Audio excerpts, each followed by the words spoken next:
Imagine becoming the kind of person who follows through no matter what, someone who takes action not just when it's easy or exciting, but even when every part of you wants to quit.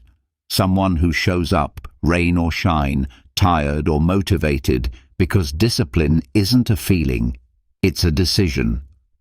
But let's be honest, how many times have you said, "I'll do it later," or "I don't feel like it right now," only to find yourself stuck in the same place, frustrated with yourself? The truth is, if you only act when you feel good, you'll never go far. If you wait for motivation, you'll wait forever. But if you learn to master discipline, to move forward even on the days you feel weak or uninspired, you become unstoppable. Today, you're going to learn how to build that kind of discipline, real, unshakable discipline, not just with tricks or hacks, but through 12 timeless lessons from Stoic philosophy.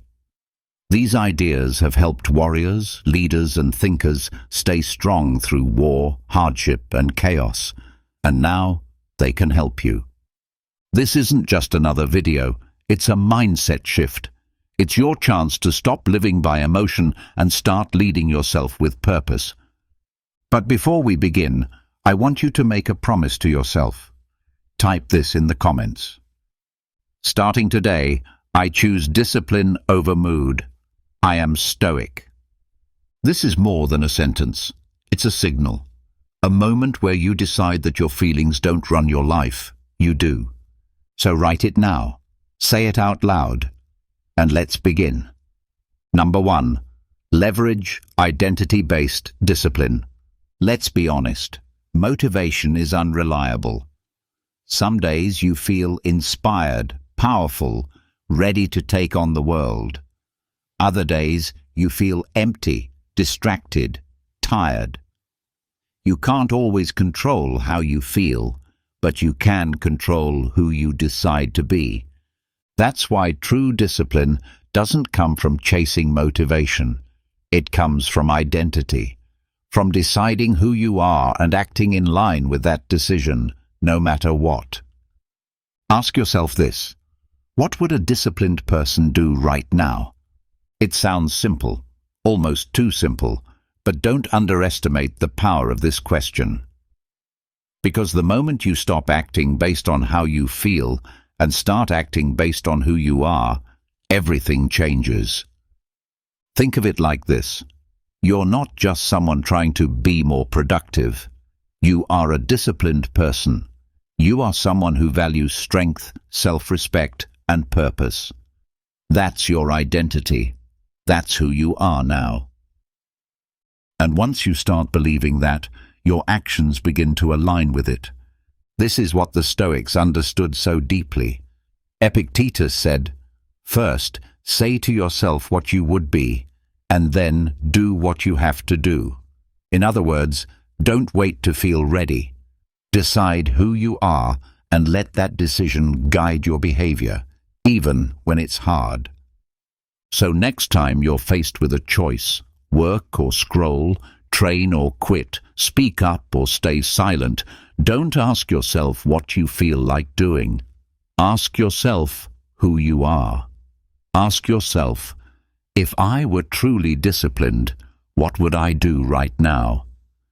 It doesn't matter if you're tired. It doesn't matter if it's cold or late or inconvenient, because you're no longer acting out of emotion. You're acting out of identity. You're no longer the person who tries to be disciplined.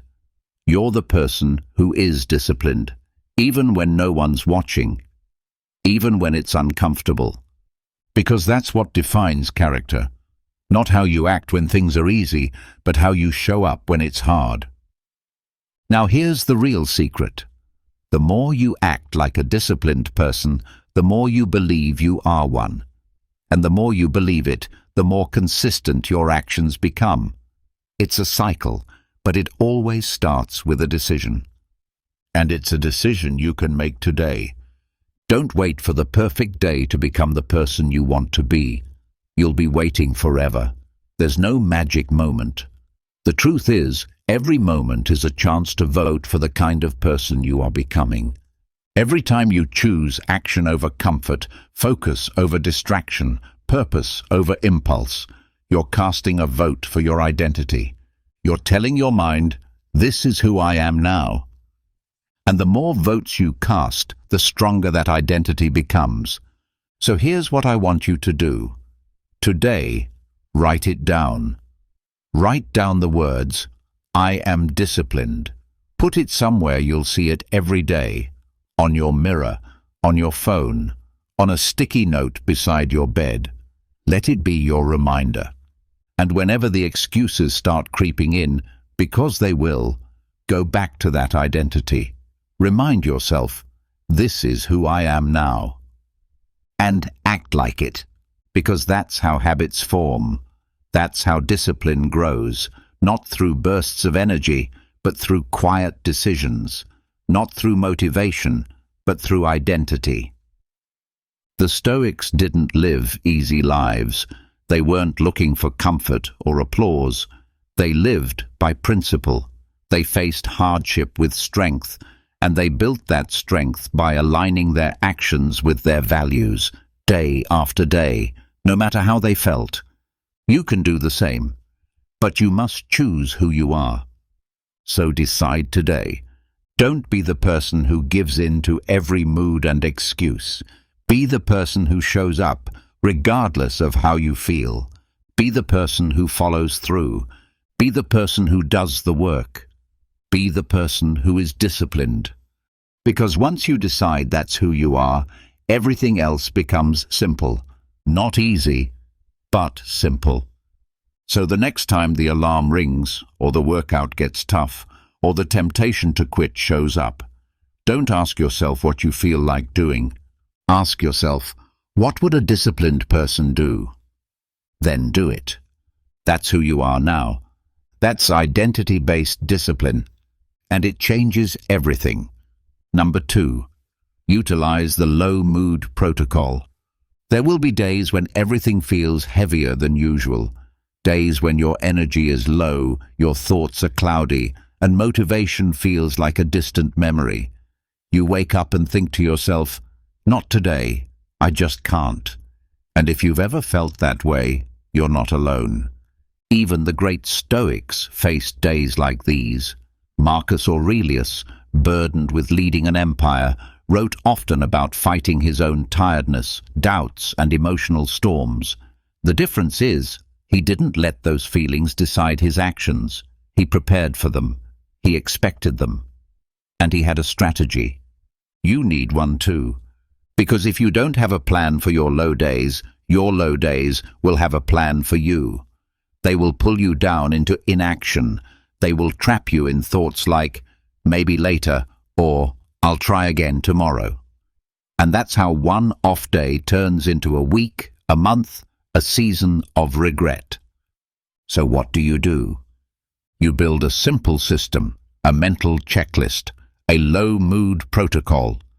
This protocol is not about doing everything perfectly. It's not about pushing yourself to achieve huge goals when you're not feeling strong. It's about movement. It's about momentum.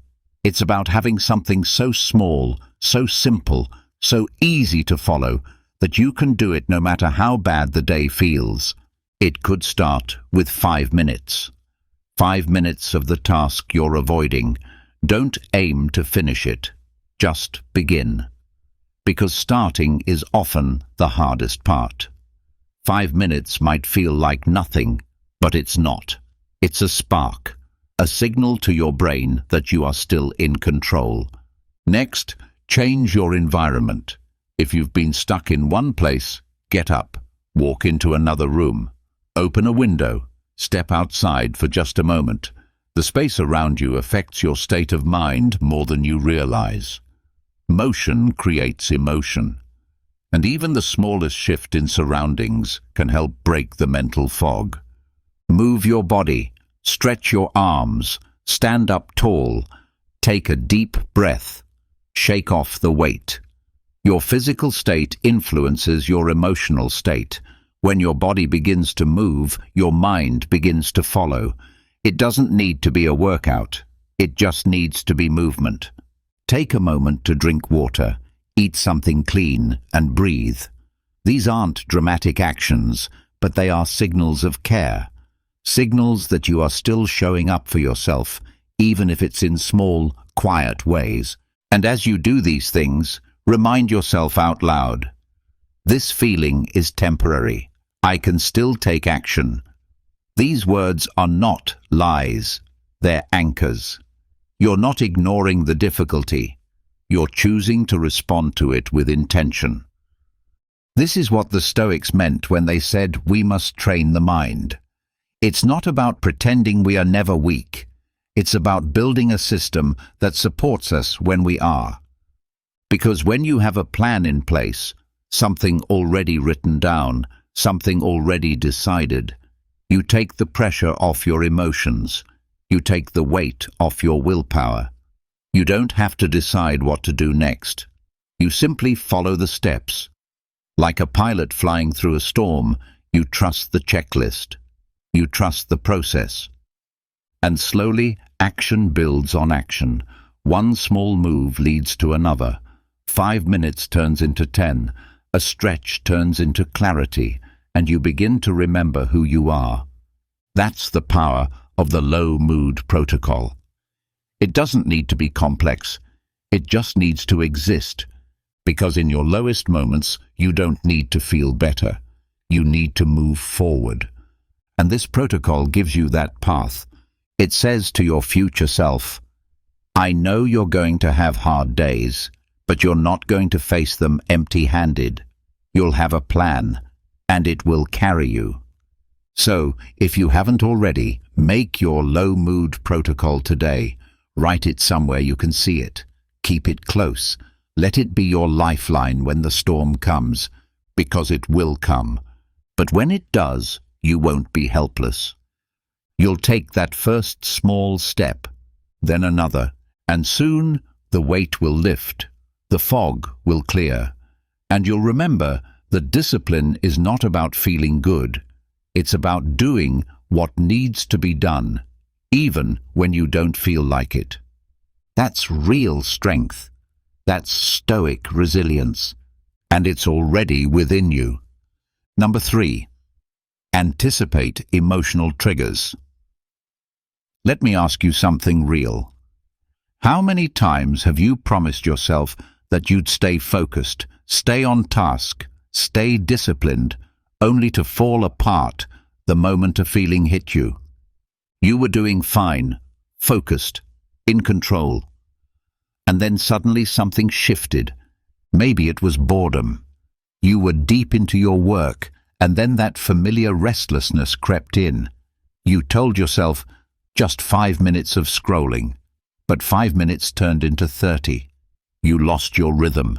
You lost your focus. Or maybe it was anxiety. You looked at your to-do list, and instead of motivation, you felt tension in your chest. The weight of everything you hadn't done piled up. Instead of taking the first step, you froze. You avoided the task altogether, not because you didn't care, but because the pressure felt too heavy. Or maybe it was self-doubt. That quiet, sharp voice that says, "Why even bother?" Or, "You're not good enough to do this."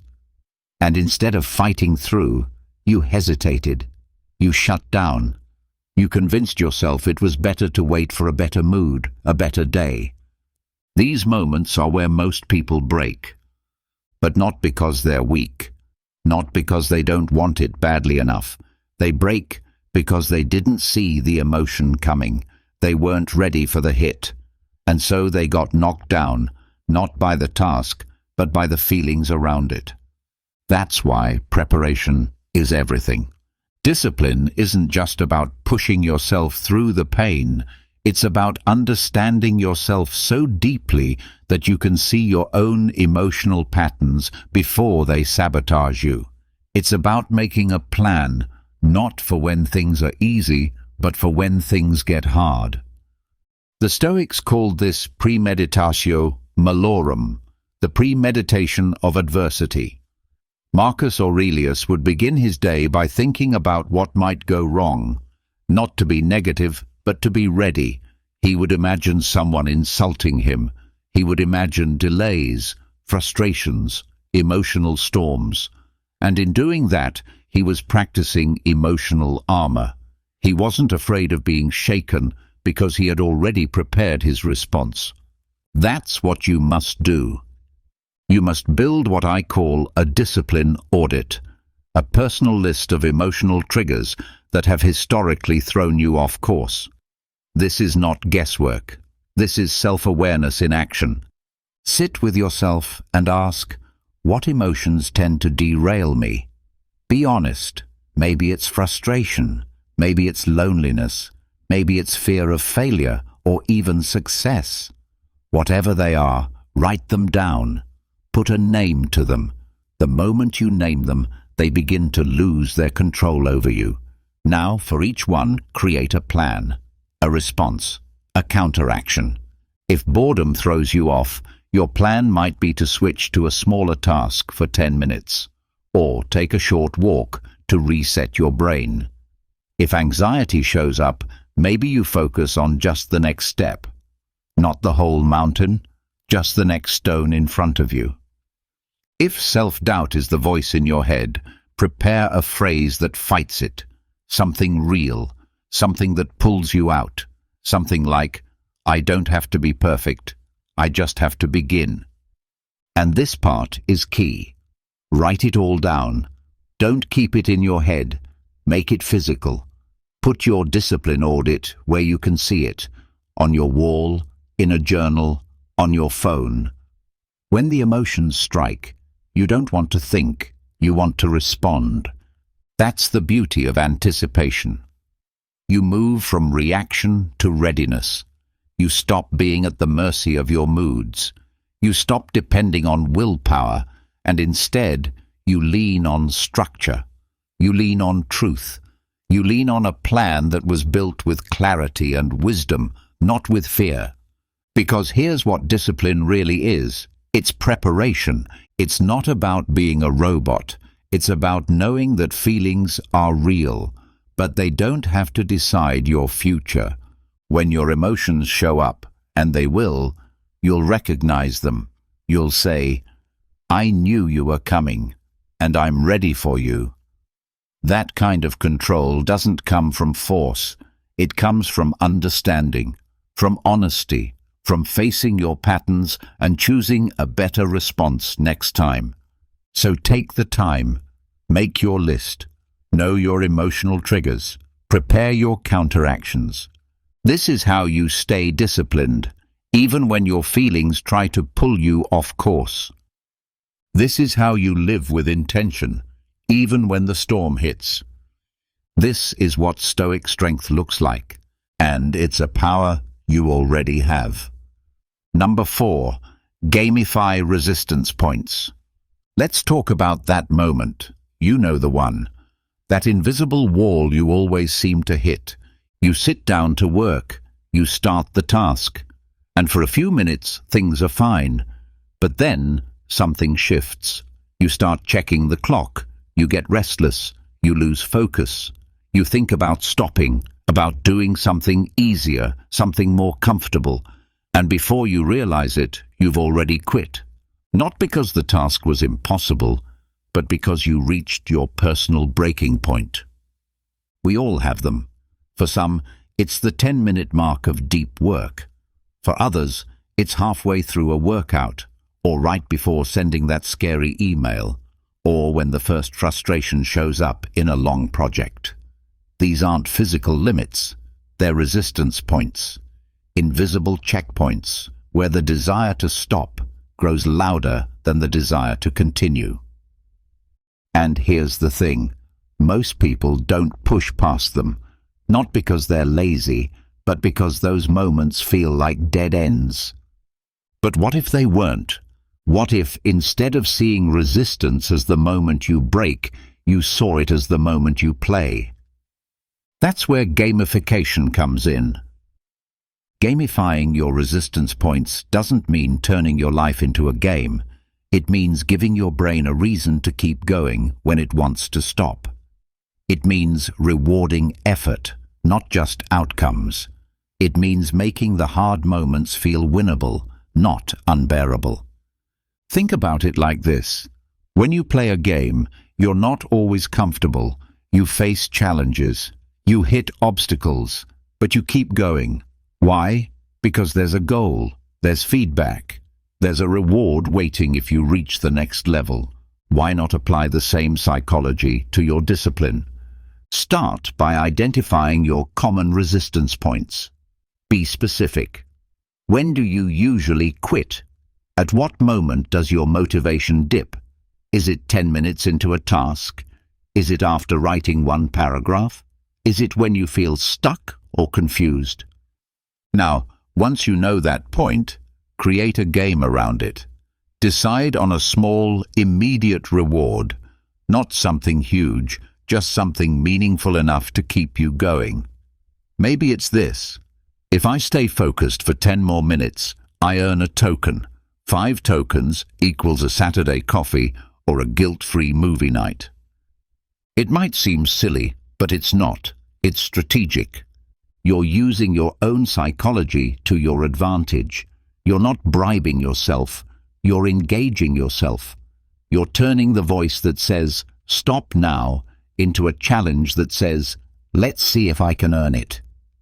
This is how momentum is built. Not through giant leaps, but through micro incentives that keep you engaged long enough to pass the hard part. The Stoics taught us to study ourselves, not just our strengths, but our weaknesses. Seneca said, "A man who suffers before it is necessary suffers more than is necessary." He wasn't talking about physical pain. He was talking about mental hesitation, about the way we break down long before the challenge actually beats us. By gamifying those moments, you're removing unnecessary suffering. You're replacing dread with engagement. You're giving yourself just enough spark to keep moving forward. And over time, those resistance points begin to fade. Why? Because every time you push past them, you stretch what you thought was possible. You rewire your brain to associate effort with reward, not just struggle. You prove to yourself that you're capable of more than you thought, even if it's just 10 more minutes. Eventually, the reward becomes less about the token and more about the pride, the ownership, the identity. You become someone who finishes what they start, not because it's easy, but because you've mastered the little battles along the way. So build your system, make it simple, make it visible, keep track of your tokens, your streaks, your milestones. Turn your effort into a scorecard you can see. This isn't childish, it's powerful, it's tactical. It's how you keep your mind sharp when your willpower wavers. Discipline isn't always serious. Sometimes it's strategic play, and play, when used wisely, keeps you alive in the grind. So the next time you hit that familiar wall, don't stop, don't give in, smile at it. Say, "I knew you'd show up, but I've got a game to play, and I plan to win." That's how you gamify resistance. That's how you stay in the fight. And that's how you make discipline feel like momentum, not punishment. Number 5. Use contextual anchoring. Have you ever noticed how certain places or sounds seem to change the way you feel without you even realizing it? You walk into a gym and suddenly your posture straightens. You feel alert, a little more serious, a little more ready. You hear a certain song from your past and your emotions shift instantly. Joy, sadness, nostalgia, power. It happens in a flash, without effort. That's not magic, that's anchoring. Your brain is constantly forming associations. The environment you're in, the sounds around you, the lighting, the smells, they all get connected to whatever emotional or mental state you're in at that moment. And over time, those connections become automatic. What if you could use that to your advantage? What if you could train your brain to enter discipline mode the same way you instinctively get quiet when you walk into a library or feel excitement at the sound of a starting bell? You can, and the method is called contextual anchoring. Contextual anchoring means using physical or sensory cues to build a mental trigger for focused effort. It means creating specific environments, routines, and signals that your brain starts to associate with discipline. The goal is to make focus your default response, not something you have to force, but something that clicks into place, just like a habit. Here's how it works. Let's say you have a certain space where you do your focused work. Maybe it's a corner of your room, a coffee shop, a quiet desk in your house. Every time you enter that space, you eliminate distractions. You light the same candle. You play the same instrumental music. You use the same notebook. You follow the same routine. Over time, these cues become tied to the action. At first, it takes effort, but your mind learns quickly. After a while, the moment you sit down in that chair, hear that music, or smell that scent, your body begins to shift. Your mind gets sharper. You feel ready. You feel locked in. It's like flipping a switch. And this isn't just theory. It's neuroscience. Your brain loves patterns. When it sees the same cues over and over again, it doesn't ask, "What should I be doing right now?" It already knows. It shifts gears automatically. The Stoics may not have used the word anchoring, but they lived by it. Marcus Aurelius had a specific place where he wrote his meditations each morning. Seneca had daily rituals to review his thoughts and correct his course. These weren't random habits. They were carefully chosen environments that helped focus their energy, sharpen their thoughts, and train their discipline. Because discipline isn't just what you do, it's where you do it. It's how you enter that space. It's how you train your body and mind to understand, this is the time for seriousness. This is the space for focus. This is the signal to begin. That's contextual anchoring. And here's the beauty of it. It works even when you don't feel ready. Because sometimes you won't. Some days your energy will be low. You won't feel like focusing. But you walk into your space, you hear that song, you sit in that chair, and something clicks.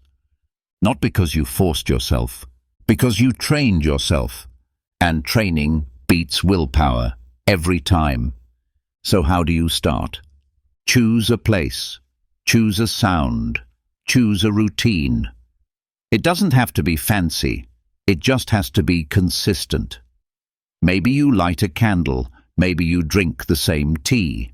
Maybe you wear a certain hoodie you only wear when it's time to work. It doesn't matter what it is. It matters that it's always the same. Then, every time you sit down with that setup, only do your focused work. Don't scroll. Don't check notifications. Don't chat. You're teaching your brain, when I see these cues, it means we work. It means we show up. And over time, those cues become a doorway into discipline. So don't underestimate your environment. Don't treat it like background noise. It's not. It's a powerful tool, maybe one of the most powerful. You don't need more motivation. You need better cues. You need better spaces. You need anchors that carry you when your energy runs out. Because when your environment works for you, discipline becomes easier. So build your anchor, create your space, train your switch. And when the time comes to work, you won't have to think. You'll just begin. That's the power of contextual anchoring, and it's fully in your hands. Number 6. Practice decision stacking. Discipline isn't built in one big moment. It's built in dozens of small ones. It's not the loud, dramatic choices that shape your day. It's the quiet ones, the ones no one sees, the ones you barely notice, the ones that seem insignificant but slowly add up to everything.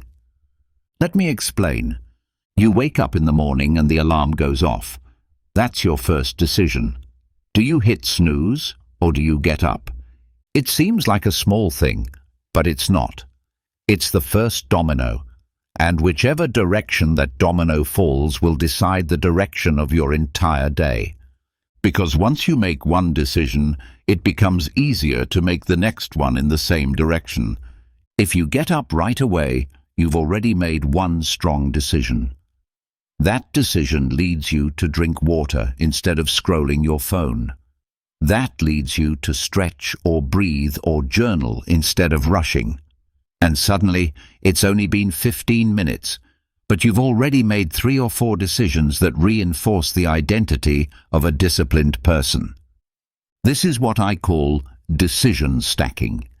It's the practice of chaining together deliberate, disciplined micro-decisions, especially at the start of the day. So you create momentum. So you build self-respect before the world even gets a chance to interrupt you. It's like a snowball. One small action rolls into another, and soon you're not relying on willpower anymore. You're riding the momentum of your own consistency. And this isn't about being perfect. It's about being intentional. You don't need to do 20 things to win your morning. You just need to stack 3 to 5 solid choices right after waking up. Stack them like bricks, one on top of the other. That's how you build a foundation strong enough to carry the rest of your day. Let's say your stack looks like this. You wake up without snoozing. That's your first win. No hesitation, no delay. You get up. You drink a glass of cold water. That's your second win. You're telling your body, we're awake, we're alert, we're moving. You sit down and do 3 minutes of breath work. That's your third win. Your mind starts calm, grounded, clear. Now maybe you write 1 sentence in your journal. Maybe you read 1 page of a book that sharpens your thinking. Maybe you simply sit in silence and ask yourself, what's the most important thing I can do today? Before you've even spoken to anyone, you've already stacked 4 or 5 disciplined choices. None of them took more than a few minutes. But together, they created a version of you that's already focused, already strong, already moving forward. This is what the Stoics lived for. Not flashy moments of virtue, but quiet, repeated acts of self-control. Epictetus said, "No great thing is created suddenly. There must be time. Give your best, and the rest will follow." He wasn't just talking about goals. He was talking about the small daily acts that shape who we become. Each morning is a chance to vote for the kind of person you want to be. Every decision is a vote. Hit snooze, you vote for delay. Get up with intention, you vote for mastery. And the more votes you cast, the stronger that identity becomes. This is why stacking decisions early in the day matters so much, because mornings are fragile. What you do in the first 30 minutes sets the rhythm for everything else. If your first decisions are intentional, the rest of your day tends to follow. But if your first decisions are chaotic, rushed, reactive, then that's the tone you're setting for the hours ahead. Don't leave that to chance. Build your stack. Write it down. Memorize it. Make it simple. Make it repeatable. Let your mornings become a chain of victories. Not because you're chasing perfection, but because you're building momentum. And momentum, once it starts, is hard to stop. That's the secret. Discipline isn't about one giant leap. It's about getting the first 5 steps right. Stack them. Own them. Let them carry you. Because when you begin your day with a series of small wins, everything else feels easier. Not because the day gets lighter, but because you get stronger. That's the power of decision stacking. And it starts tomorrow morning with that first choice. Number 7. Adopt the creative constraint strategy. Most people think freedom leads to discipline, but the truth is, too much freedom kills it. When you have endless options, your mind wanders, your energy scatters, and your focus, no matter how strong it was in the morning, begins to dissolve into 1,000 different directions. This is where discipline dies, not because you didn't care, but because you left too many doors open. And that's why the most effective people, the most disciplined, focused, consistent, intentionally build constraints into their lives. They limit themselves on purpose, not to punish themselves, but to protect their attention. This is what I call the creative constraint strategy. The idea is simple. If you want more discipline, give yourself fewer choices. Think about it. How many times have you sat down to do something important, write, study, create, focus, only to find yourself reaching for your phone, checking messages, opening new tabs, just for a second? It's not because you're weak. It's because the option was there. You didn't fail at discipline. You failed at design. And discipline without design is just struggle. That's why you need constraints. Not by accident, but by intention. Uninstall the apps that waste your time. Block the websites that tempt you during your work hours. Remove the shortcuts. Sign out of platforms. Turn off notifications. Set one workspace, one chair, one desk, one environment, where only deep work happens and nothing else. When you limit your options, you limit your distractions, and when distractions are gone, action becomes the default. Now at first, this might feel uncomfortable. You might feel like you're cutting off your freedom, but you're not. You're reclaiming it. You're creating a space where discipline doesn't have to battle temptation every 5 minutes. You're making it easier to do the right thing by removing the wrong options. That's what creative constraint is really about. Engineering your environment to support the person you want to be. The Stoics understood this deeply. Epictetus, born into slavery and later becoming a respected teacher, taught that we are most free not when we can do whatever we want, but when we no longer want what pulls us away from our path. He said, "Freedom is the only worthy goal in life. It is won by disregarding things that lie beyond our control." And what lies beyond your control? The endless temptations of an unrestricted environment. So don't fight your distractions with willpower alone. Remove the option entirely. Make it invisible. Make it harder to access. If you're trying to write, use a notebook or a distraction-free word processor. If you're trying to work, put your phone in another room, physically out of reach. If you're tempted to multitask, keep only one tab open, one tool, one goal. Less isn't weakness, less is power. Because when your environment is stripped down to what truly matters, your energy stops leaking. You stop spending your time resisting and start using it, creating, doing, finishing. This is how you stay locked in, not by being stronger than everyone else, but by setting up fewer traps for yourself to fall into. Creative constraint doesn't restrict your growth. It amplifies it. Because when you focus fully, when you're not constantly switching lanes, your brain moves deeper. You do more in less time. You feel less mental fatigue. And at the end of the day, you're proud, not because you had more energy, but because you had fewer distractions. That's what Stoic discipline is all about. Simplifying your path so you can walk it with strength. So here's what I want you to do. Look at your life. Identify the areas where you're most likely to self-sabotage. Maybe it's social media, mindless browsing, jumping between projects, or checking your phone out of habit.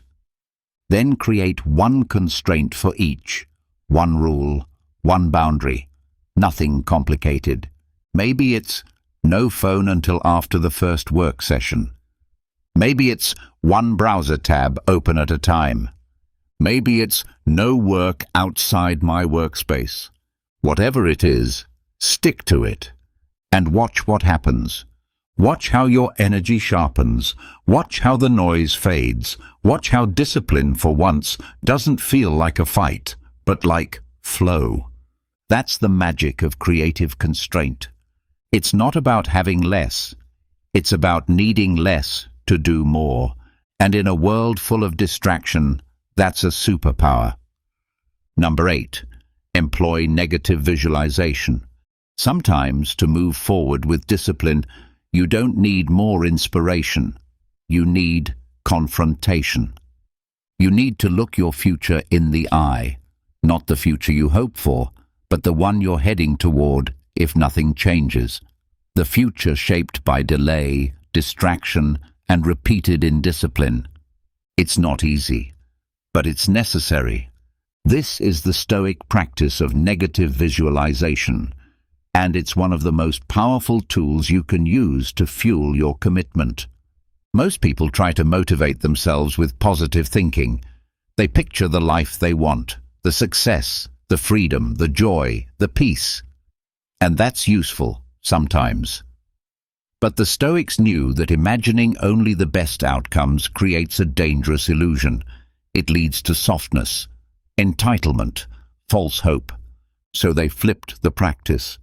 Instead of only imagining success, they practiced imagining loss. They asked, what if I keep putting things off? What will I miss? What will I lose? What kind of life will I build? Not in my dreams, but in my habits. This wasn't pessimism. It was preparation. Marcus Aurelius, Emperor of Rome and one of the greatest Stoic thinkers, wrote in his Meditations, "You could leave life right now. Let that determine what you do and say and think." In other words, time is not guaranteed. Discipline is not a luxury.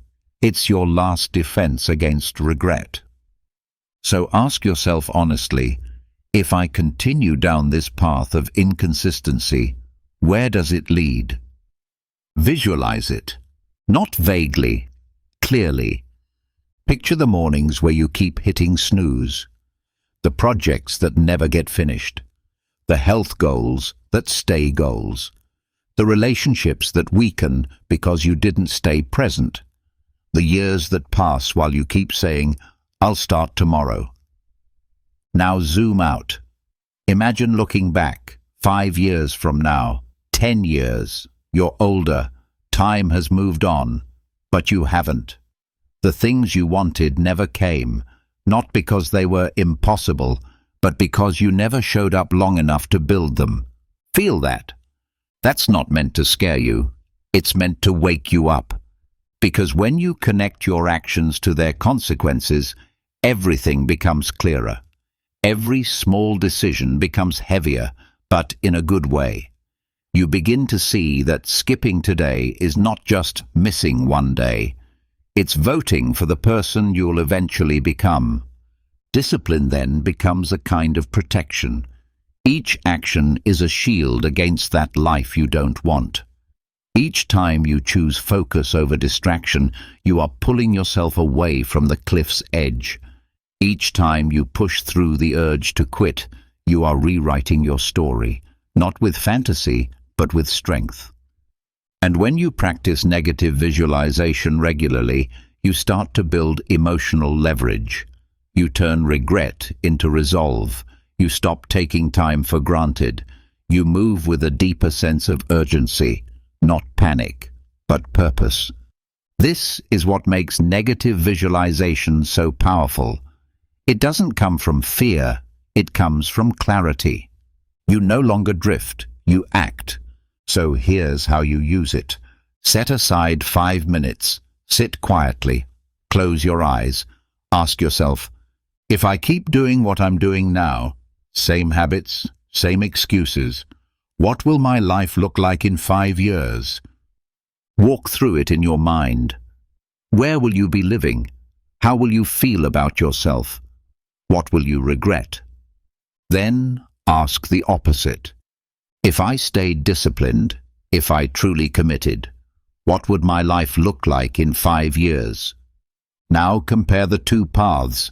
One leads to strength, the other to regret. Which one do you want? The answer is already inside you. Negative visualization isn't about punishment. It's about perspective. It's about remembering that time is not infinite, that choices add up, and that every day you delay is a piece of your future slipping away. And once you've seen that truth, you can't unsee it. You stop postponing. You start building, because you understand the cost of inaction, and you no longer want to pay that price. So don't be afraid to imagine what will happen if you keep putting discipline off. Be afraid of never imagining it at all.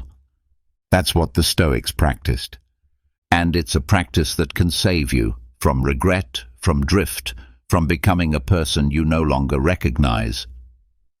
Negative visualization sharpens the present. Use it, and let the future you want become the fuel for the actions you take today. Number 9. Time shift your willpower. Let's get something straight. Willpower is not unlimited. It fades, it drains, and if you try to rely on it all day, it will betray you by noon. That's not weakness. It's biology. Willpower is like a battery. Some moments in your day, it's fully charged. In others, it's hanging by a thread. If you don't learn to time your effort, if you don't align your hardest work with your highest energy, you'll constantly feel like you're swimming upstream. That's why one of the most powerful things you can do for your discipline is simple. Shift your timing. Time shifting your willpower means placing your most important, most focus-heavy, most discipline-requiring tasks during the window of the day when your mind and body are strongest, when your energy is aligned with your intention, when your resistance is at its weakest, and your clarity is at its peak. For many people, that moment comes early in the day, before the world begins to demand your attention, before the noise, before the distractions. Your mind is quieter, your judgment is sharper, your mental battery is still full. Others find their power window just after movement, after a workout, a walk, or even a few minutes of breath work. The body wakes up, blood flows, and the mind clears. This is your willpower prime. This is your golden hour, and you must protect it. Because most people waste it. They wake up, pick up their phone, and hand their fresh mind to the chaos of other people's lives. Or they sit down after a workout and open up social media instead of channeling that energy into action. Their prime hours get spent on low-value distractions instead of high-value decisions. And then they wonder why, later in the day, discipline feels so hard. It's not hard, it's mistimed. Think of it like this. Would a Stoic warrior choose to enter battle when he's tired, hungry, and surrounded? Or would he choose the moment when the sun is on his back, his sword is sharp, and the path ahead is clear? Your day is a battleground, and the timing of your effort is the difference between victory and defeat. So here's how you reclaim control. Schedule your discipline around your natural rhythms. You already know when your mind feels strongest. You've felt it. Maybe it's early morning, maybe it's mid-morning, maybe it's right after exercise. Find it, claim it, make it yours. Then place your hardest task, the one that requires the most focus, the most resistance to distraction, right there. Do not negotiate. Do not multitask. Do not say, "I'll do it later."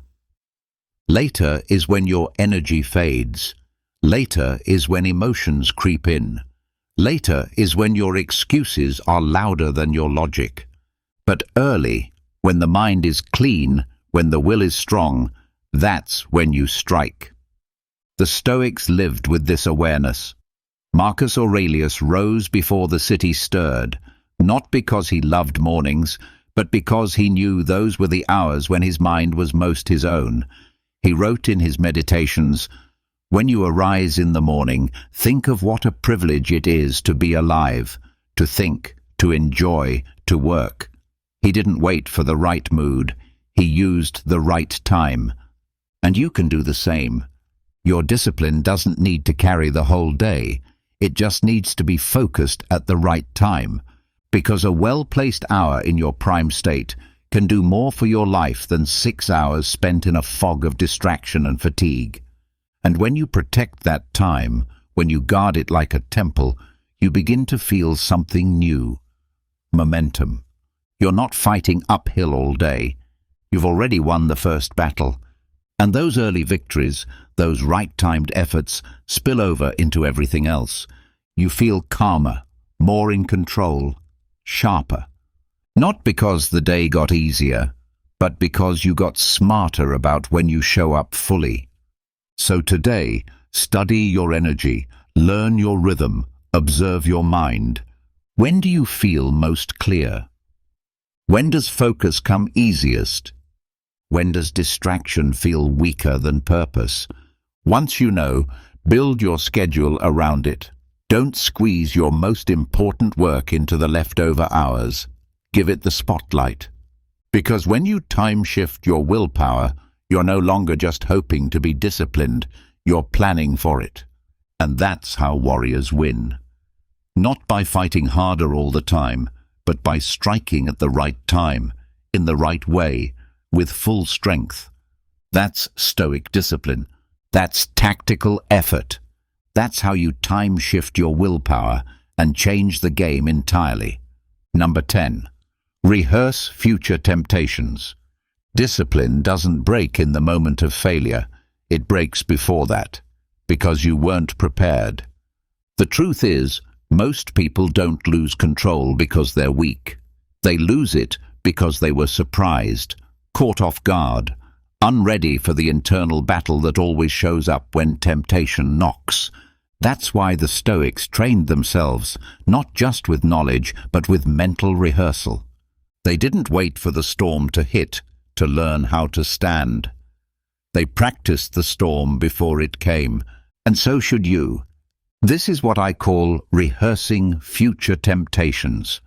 A simple but powerful strategy where you visualize situations that normally cause you to lose discipline and mentally walk through choosing the better path. Because when you've already been through the moment in your mind, you're far more likely to act with strength in real life. Let's break it down.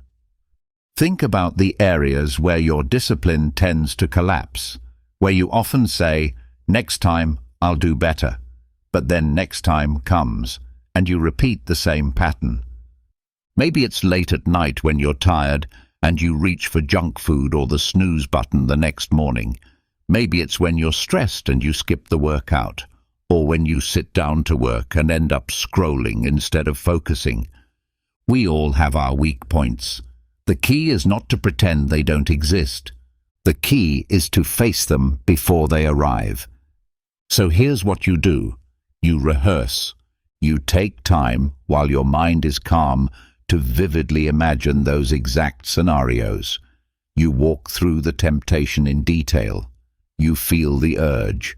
You hear the excuses. You picture the tug-of-war inside your mind. And then you decide differently, in your imagination first. You rehearse yourself choosing the higher path, saying no to the craving, closing the app, getting up and putting on your shoes, sitting down and starting the task anyway. You don't just hope to be strong in the moment. You train for it. This kind of mental preparation is not fantasy. It's neuroscience. Studies have shown that visualizing an action strengthens the same neural pathways in the brain as actually doing it. Athletes do it. Musicians do it. Soldiers do it, and now you do it. Why? Because the brain responds to repetition. And if you've already been there in your mind, it won't feel foreign in real life. Think of it like a script. You're writing your response in advance. So when the moment comes, when you're tired, hungry, emotional, triggered, you don't freeze. You don't spiral. You remember. You've seen this moment before, and you know what to do. This is exactly what the Stoics practiced.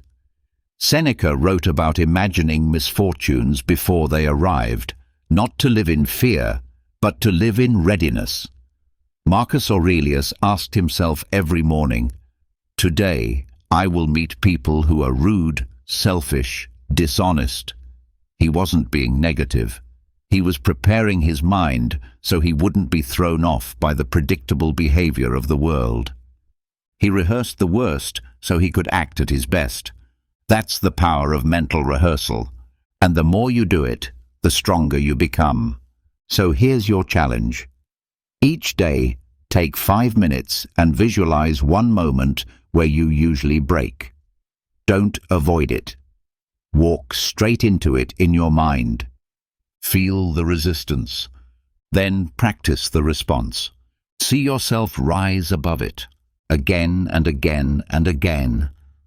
Repetition is key, because when you do this enough times, the better decision becomes automatic. Not because it's easy, but because it's familiar. Your body hesitates, your mind responds, and suddenly you find yourself following through, not out of willpower, but out of training. And when that happens, you'll know this wasn't an accident. This was intentional mental preparation. This was Stoic strategy in real life. So don't wait to break before you build strength. Train now. Visualize now. And when temptation shows up tomorrow, you won't need to hope for strength. You'll be strong, because you already stood tall once before. And this time, it's not a rehearsal, it's real. And you're ready. Number 11. Use effort forecasting. Let's talk about a quiet enemy of discipline: distortion.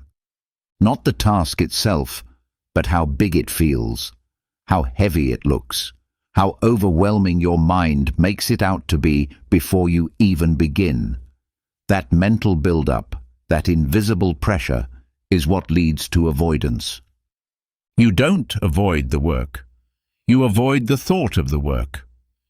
This is where most people get stuck, not in the doing, but in the dreading.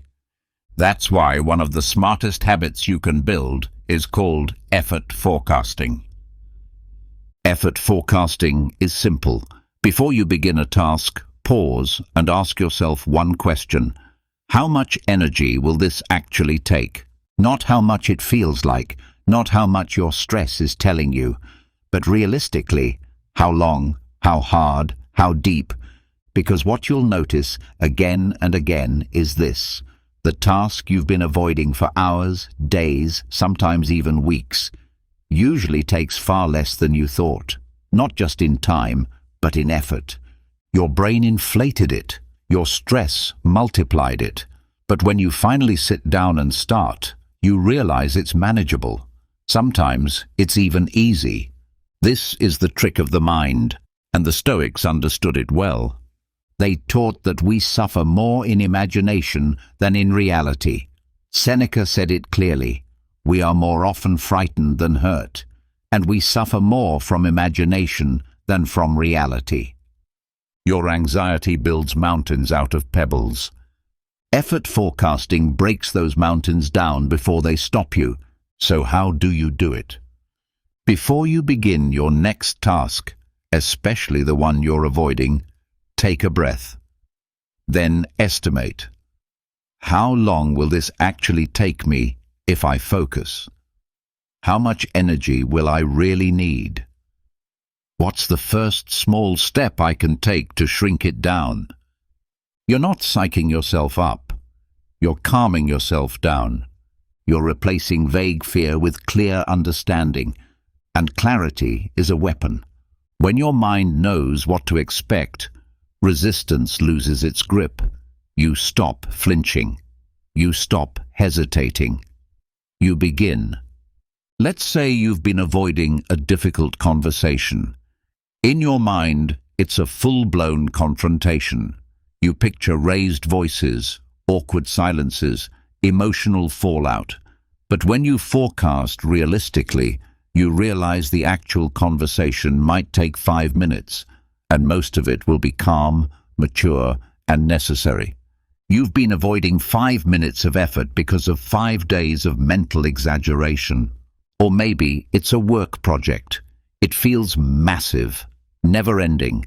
But when you break it down, the part you're avoiding only takes 25 minutes of deep focus. That's it. Not an entire day. Not your whole week. Just 25 minutes of clean energy. When you forecast correctly, you don't just get more done, you save yourself from unnecessary emotional weight. You conserve energy. You reduce dread. You begin earlier and finish faster. Not because the task got easier, but because your fear lost its voice. This is what effort forecasting gives you, mental alignment. And the best part, you build confidence every time you do it.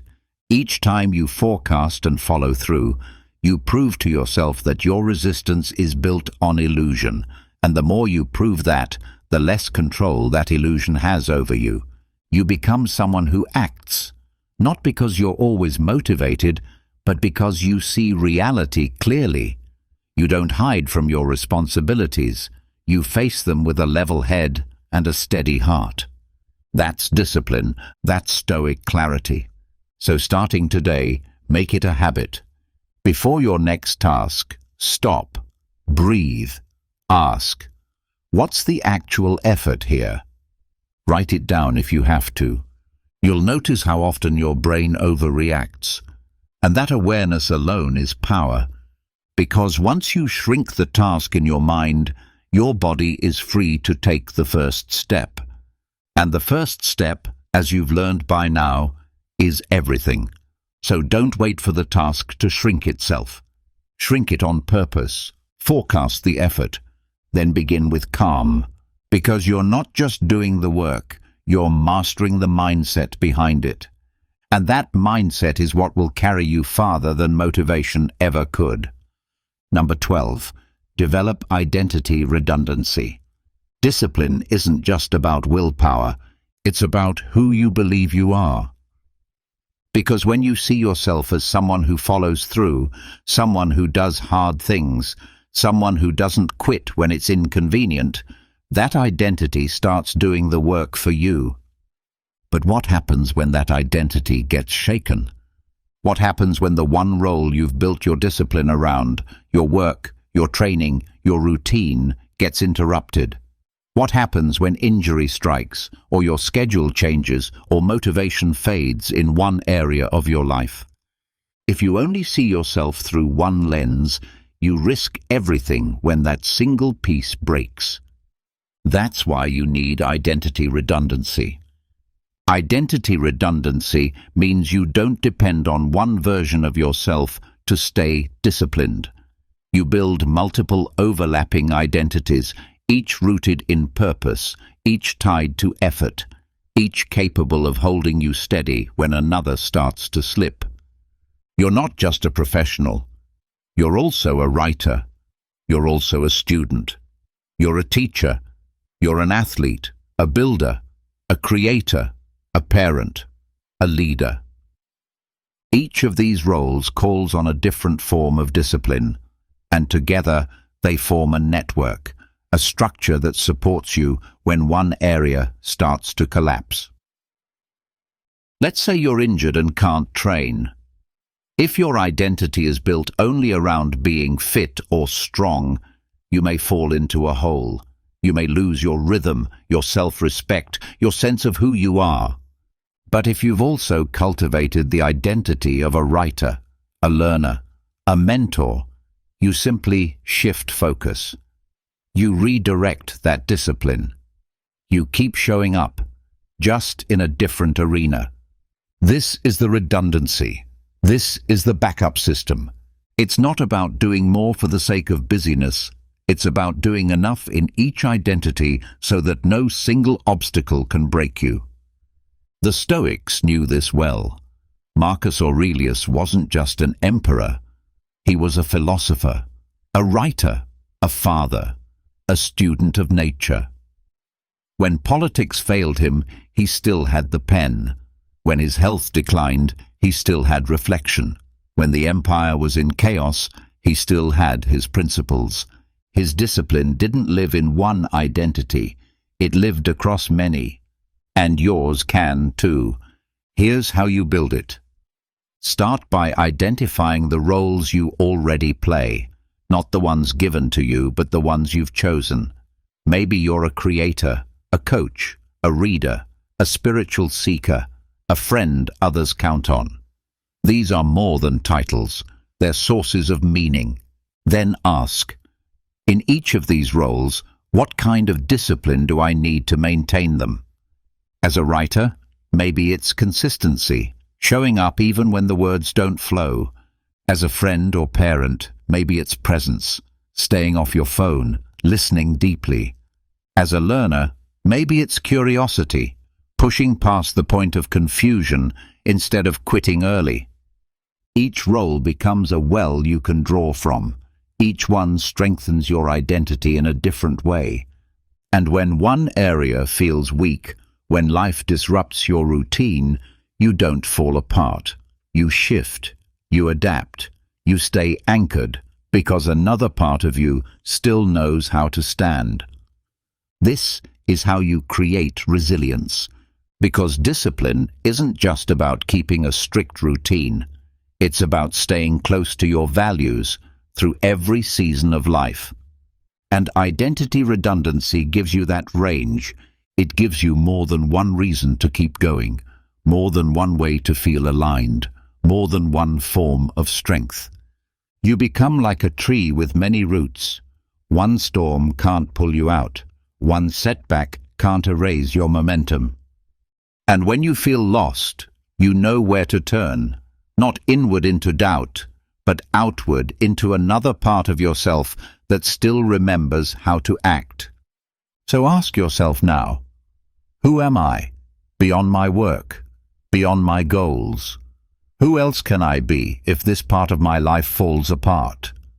Then grow that version of you, water that identity. Give it space, and over time you'll become someone who's disciplined, not just in one lane, but in life itself. That's identity redundancy. It's not just about survival, it's about continuity. It's about ensuring your strength doesn't rest on one foundation, but many. That way, when life shifts, you don't crumble, you pivot. You adapt, you remain. Because no matter what part of you falters, discipline finds a way to live on in the others. And that's what makes it unstoppable. You don't really need anyone, or at least that's what it might seem like at first glance. Yes, friend, it may sound like a bold or even controversial statement in today's world, which is deeply immersed in social media, constant external validation, and a profound fear of loneliness. Yet, Stoic philosophy offers some valuable wisdom to counter this. You are enough as you are, your virtues, your flaws, and even those nagging doubts that sometimes keep you awake at night. The truth is, you don't need a partner to complete you, a friend to cheer you on, or an influencer on Instagram to guide your life. Everything required for your happiness is already within you. The challenge is learning how to be your own best companion. And though this journey may not be easy, it is certainly worth undertaking. In this video, I will share 10 lessons that will help you release the burden of depending on others. Along the way, you will discover how to become your own best ally, because once you master this, you won't find yourself needing anyone. If you're ready to take the first step, stay tuned for the last lesson, as it will leave you truly speechless. But before we dive in, let me share a story to help you understand the depth of wisdom in this material. Once upon a time, there was a man named Arturo who worked as a mechanic in a small workshop in his city. Arturo was well known for his exceptional skill with tools, but he was also known for relying heavily on others to make important decisions in his life. He often turned to his friends and family for advice before taking any significant step. One day, the owner of the workshop assigned him a challenging task: to repair a classic car that had been abandoned for years. Arturo, accustomed to seeking help, called a more experienced colleague, but received no answer. Desperate, he scoured through online videos and manuals, but none seemed to offer a solution. Frustrated and feeling isolated, he sat in front of the car and asked himself, "What would I do if there was no one else to turn to?" He began to examine the car closely, drawing on the knowledge he had gathered over the years, and started experimenting with solutions. Slowly, with patience and persistence, Arturo identified the faults and began fixing them. After hours of trial and error, he successfully repaired the car, and when he presented it to the owner, the man was astonished.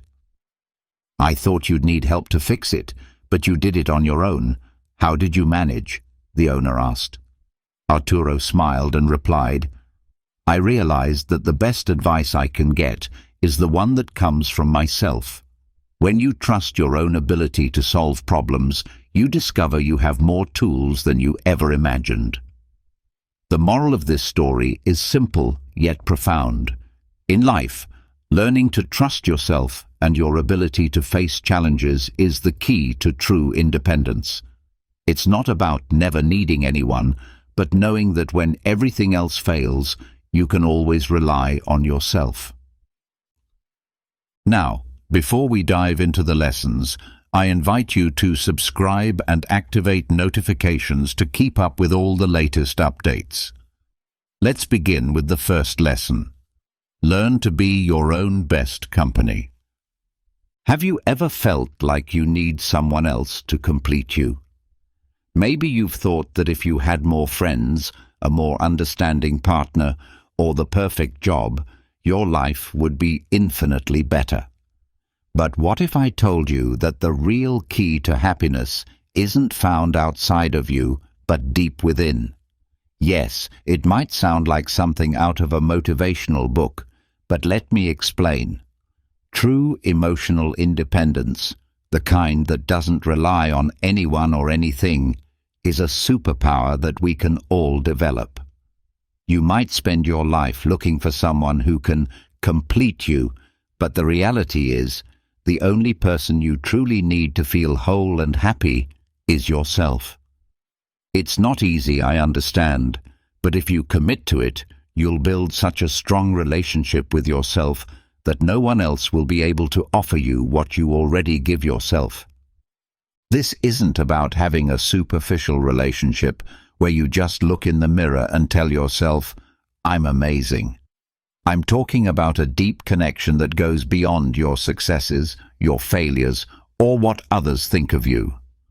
The Stoics practiced emotional self-sufficiency, and they believed that we don't need to depend on external circumstances to feel good about ourselves. This doesn't mean you become a hermit, shutting yourself off from the world. Rather, it means that when life doesn't go as planned, you can maintain your peace and inner calm without falling into chaos. Think about it like falling off your bike. Instead of crying about the scrape, you get up, smile, and keep going. That ability to bounce back quickly and not let anything or anyone knock you off balance is a skill you can develop.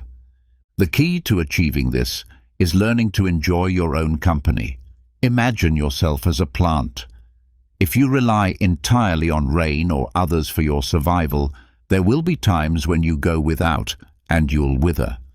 But if you learn to extract water from the earth and become self-sufficient, it doesn't matter if it rains or not, you'll keep growing.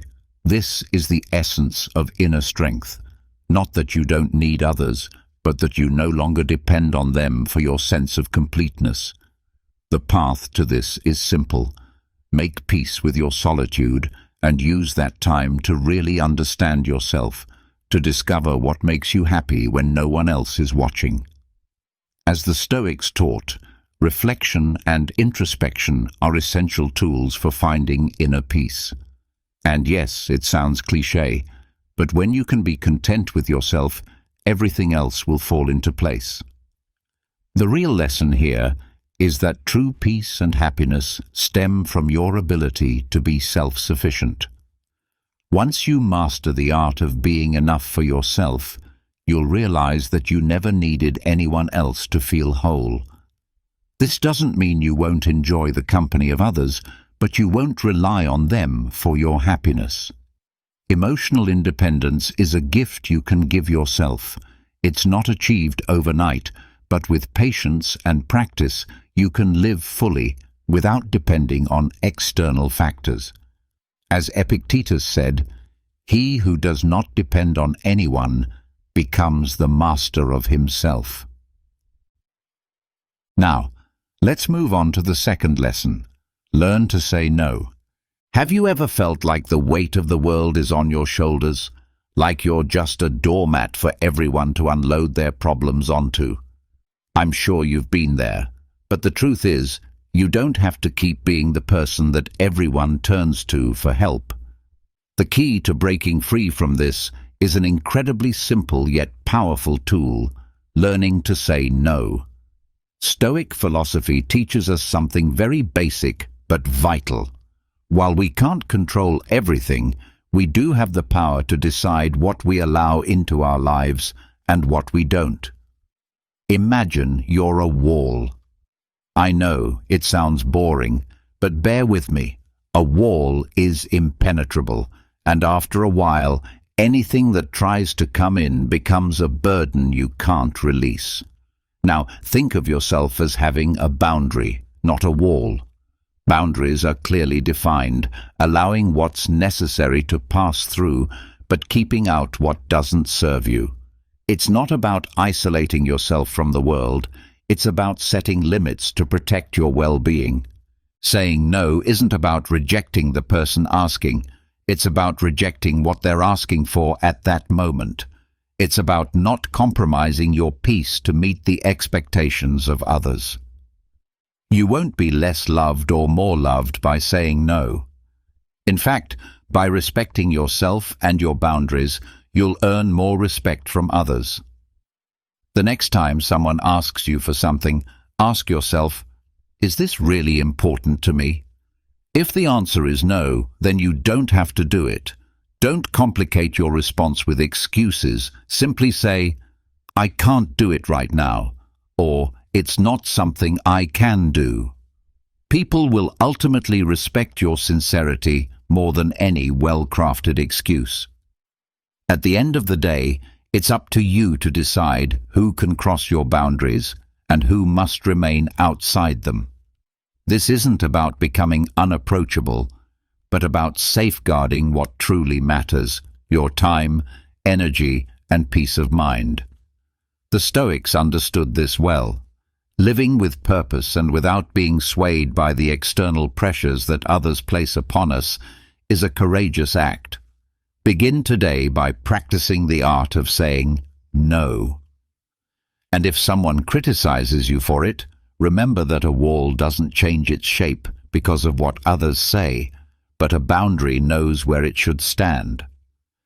Seneca wisely said that freedom begins when you learn to set limits without feeling guilty. The power of self-esteem is a fragile thing. We often let ourselves be influenced by what others think of us. One comment, one look, and suddenly we're questioning ourselves. It's as if our self-worth becomes a house of cards, vulnerable to a single gust of wind. If you want to break free from this instability, it's time to build an unshakable self-esteem that doesn't collapse with the opinions of others. The Stoics provided us with the key to achieve this. We don't need anyone else to feel whole. Imagine standing in front of a mirror. This isn't just any mirror, but a magical one that reflects not just your appearance, but your thoughts. Do you see yourself for who you truly are? Or do you see yourself through the lens of how you wish others would see you? It's interesting how our self-esteem has become a distorted reflection shaped by external expectations, the gaze of others, their judgments, and the constant feedback from social media that tells us whether we are good or bad. It's difficult to remain calm when it feels as if the entire world has something to say about you. But what if I told you that true confidence has nothing to do with what others think of you? The Stoics knew this. Instead of clinging to the opinions of others like they were essential to our survival, they cultivated something far stronger: self-sufficiency. This ability to rely on oneself for validation is the foundation of unshakable self-esteem. To build this, there are a few crucial steps. The first is to accept your imperfection. Nobody is perfect, and if you think you can attain perfection, you are likely deceiving yourself. The Stoics knew this well. Perfection is a fantasy. Instead, it's about being wise in how we manage our emotions and reactions. The second step is to stop seeking external validation. If you're constantly searching for approval, you will find yourself stuck on a hamster wheel, running endlessly without ever reaching your destination. The Stoics practiced indifference to criticism, knowing that the only evaluation that truly matters is their own. When someone criticizes you, simply observe it and let their words slide off you like water over a stone. Another important step is to practice gratitude for yourself. If you are unable to recognize your own accomplishments, no one else will do it for you. Make space to thank yourself and celebrate your progress, no matter how small. Every step forward is a victory. Stoic philosophy emphasizes the importance of daily reflection, a kind of personal balance sheet where you are your own judge. You must become your own support system instead of relying on others to lift you up. Self-pity does not equate to complacency. It's about understanding that we all have low moments, but we are capable of rising above them without needing someone else to do it for us. When you achieve emotional independence, you realize that you do not need constant approval from others. Unbreakable self-esteem is not based on what others say about you, but on what you tell yourself. Learning to live without the constant need for external validation will make you freer, stronger, and more authentic. If you stop looking to others for what can only be found within, you will discover that you are more than enough just as you are. As Marcus Aurelius told us in his Meditations, true freedom begins when you stop seeking from others what only you can provide for yourself. Now, let's talk about when silence becomes your best advisor. Have you ever found yourself surrounded by noise, yet felt a deep emptiness? I'm not just referring to the constant hum of city life or the endless buzz of phone notifications. I'm talking about the internal noise that makes you feel as though you need more people, more opinions, more external validation. But what if I told you that everything you need is already right there in front of you, in that uncomfortable space you try to avoid? Silence. In its purest form, silence is often seen as a threat. It's the place where we face our own company, and like a mirror, it reflects our true selves. It can be terrifying to be alone with your thoughts, but it is precisely in these moments that clarity begins to appear. When the noise fades, we finally hear what we need to hear, what belongs to us, what truly matters. The Stoics, with their practical philosophy, understood that inner peace does not depend on external circumstances. We do not need constant external support or an avalanche of words to feel validated. They understood that true strength lies in the ability to find serenity even when the world is chaotic. Instead of clinging to what we cannot control, they embraced silence and solitude as powerful tools for introspection and personal growth. You may not have noticed, but every time you carve out a moment of genuine silence, you open the door to a world of possibility. Imagine being alone in an empty room with no distractions, no obligations, just you, your thoughts, and the space around you. At first, it might feel uncomfortable, even empty, but if you have the patience to stay in that silence, you will discover that it has something to offer. In that space, you can begin to question your own thoughts, emotions, and desires. You may ask yourself why you rely so heavily on external validation, or why you look for answers outside yourself. The truth is that when you learn to listen to your own silence, you realize that you don't need anyone else to find the answers you seek. It is in solitude that you truly discover who you are and what you need to be happy. This is the power of silence. It doesn't force you to be someone you're not. It allows you to simply be yourself. Now, this doesn't mean you should stop relating to others or become a hermit. The key is finding balance. Learning to be alone and in silence teaches you to be less dependent on the opinions of others and to trust your intuition. It helps you find peace within yourself. It's like learning to swim in calm waters. No matter how fierce the storm may rage outside, you remain safe in your own space. No one can take that peace away from you once you've learned how to cultivate it from within. If you find it difficult to make time for silence, start with small moments each day, just a few minutes without music, without phones, without conversations. Even these brief moments will teach you that you do not need the constant company of others to feel complete. Ultimately, the peace and clarity you seek are not outside of you. They are within, waiting to be discovered in silence. Though it's not an easy or immediate process, it is undoubtedly the path to a fuller and more authentic life. Learn to value solitude and silence, and you will see how the noise of the world becomes irrelevant. As a wise proverb says, true freedom begins when you learn to listen to what silence has to tell you. Finally, let's explore the power of being your own hero. Have you ever felt like you needed someone to pull you out of a tough situation? We've all been there. Life isn't always smooth sailing, and sometimes it seems like everything is falling apart. But what if I told you that you don't need anyone else to get you out of the mess you're in? Yes, I know it sounds like a crazy idea, but the truth is that everything you need is already within your grasp.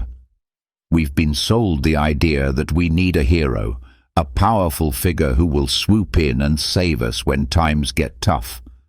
Movies, books, and television constantly reinforce the belief that someone else with extraordinary abilities is always there to rescue us from our troubles. But that's just a fantasy. The hero you've been searching for is already inside you. Yes, it's easier said than done, but the Stoics offer us a valuable lesson. You cannot control everything that happens around you, but you do have control over how you respond to it. Stoic philosophy invites you to view challenges as opportunities to strengthen your character. Instead of waiting for someone to come and solve your problems, why not become the hero of your own life? You already have all the tools you need, you just need to use them. The first step is to stop expecting things to change magically. The world is not going to adjust itself to make things easier for you. While it's true that life is filled with difficulties, sometimes overwhelming ones, once you realize that the only thing you can truly control is your attitude, everything will shift. This is where the magic lies. You have the power to turn every difficulty into a lesson for personal growth. To start, recognize that you are responsible for your own life. Instead of looking around for someone else to solve your problems, Look inward and ask yourself, what can I learn from this? How can I grow through this difficulty? Life will never be perfect, but at least you can control how you choose to respond. Make your challenges the raw material for your evolution. It won't always be easy, but that is the key difference between being a passive observer of your life and becoming the protagonist.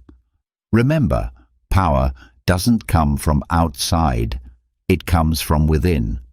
If you let your thoughts and emotions control you, your life will always be at the mercy of what happens around you. But if you take control, you will become the hero of your own story, rising after every fall. There's no need to rely on someone else for strength. You already have everything you need to move forward. You just need to learn how to use it. Be the hero of your life without depending on anyone else for success.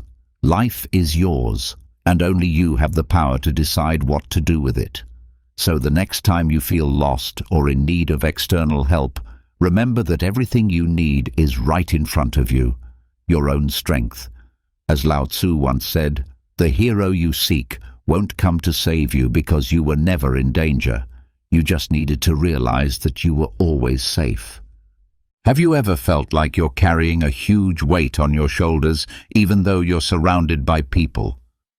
It's like carrying an invisible backpack full of stones, draining relationships, thoughts that never let you breathe, worries that add up to nothing. The good news is that you don't need anyone else to help you carry that burden. You can stop carrying that backpack on your own. This is where emotional minimalism comes in.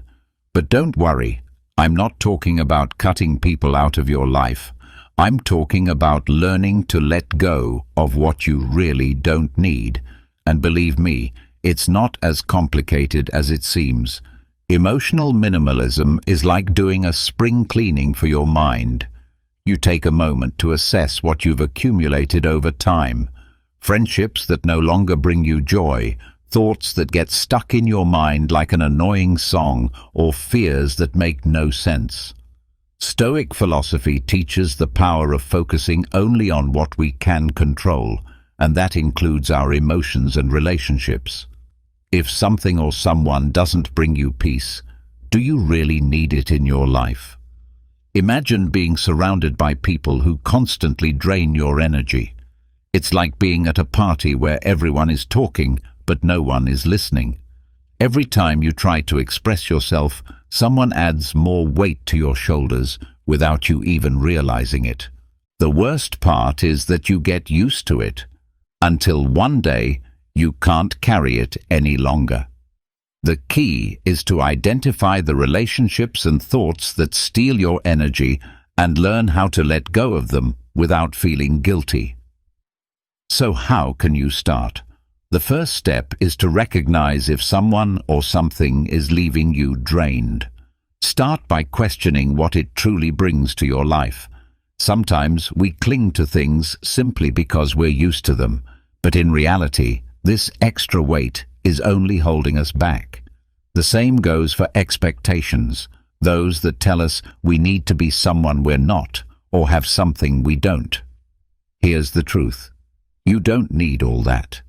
The Stoics understood this well.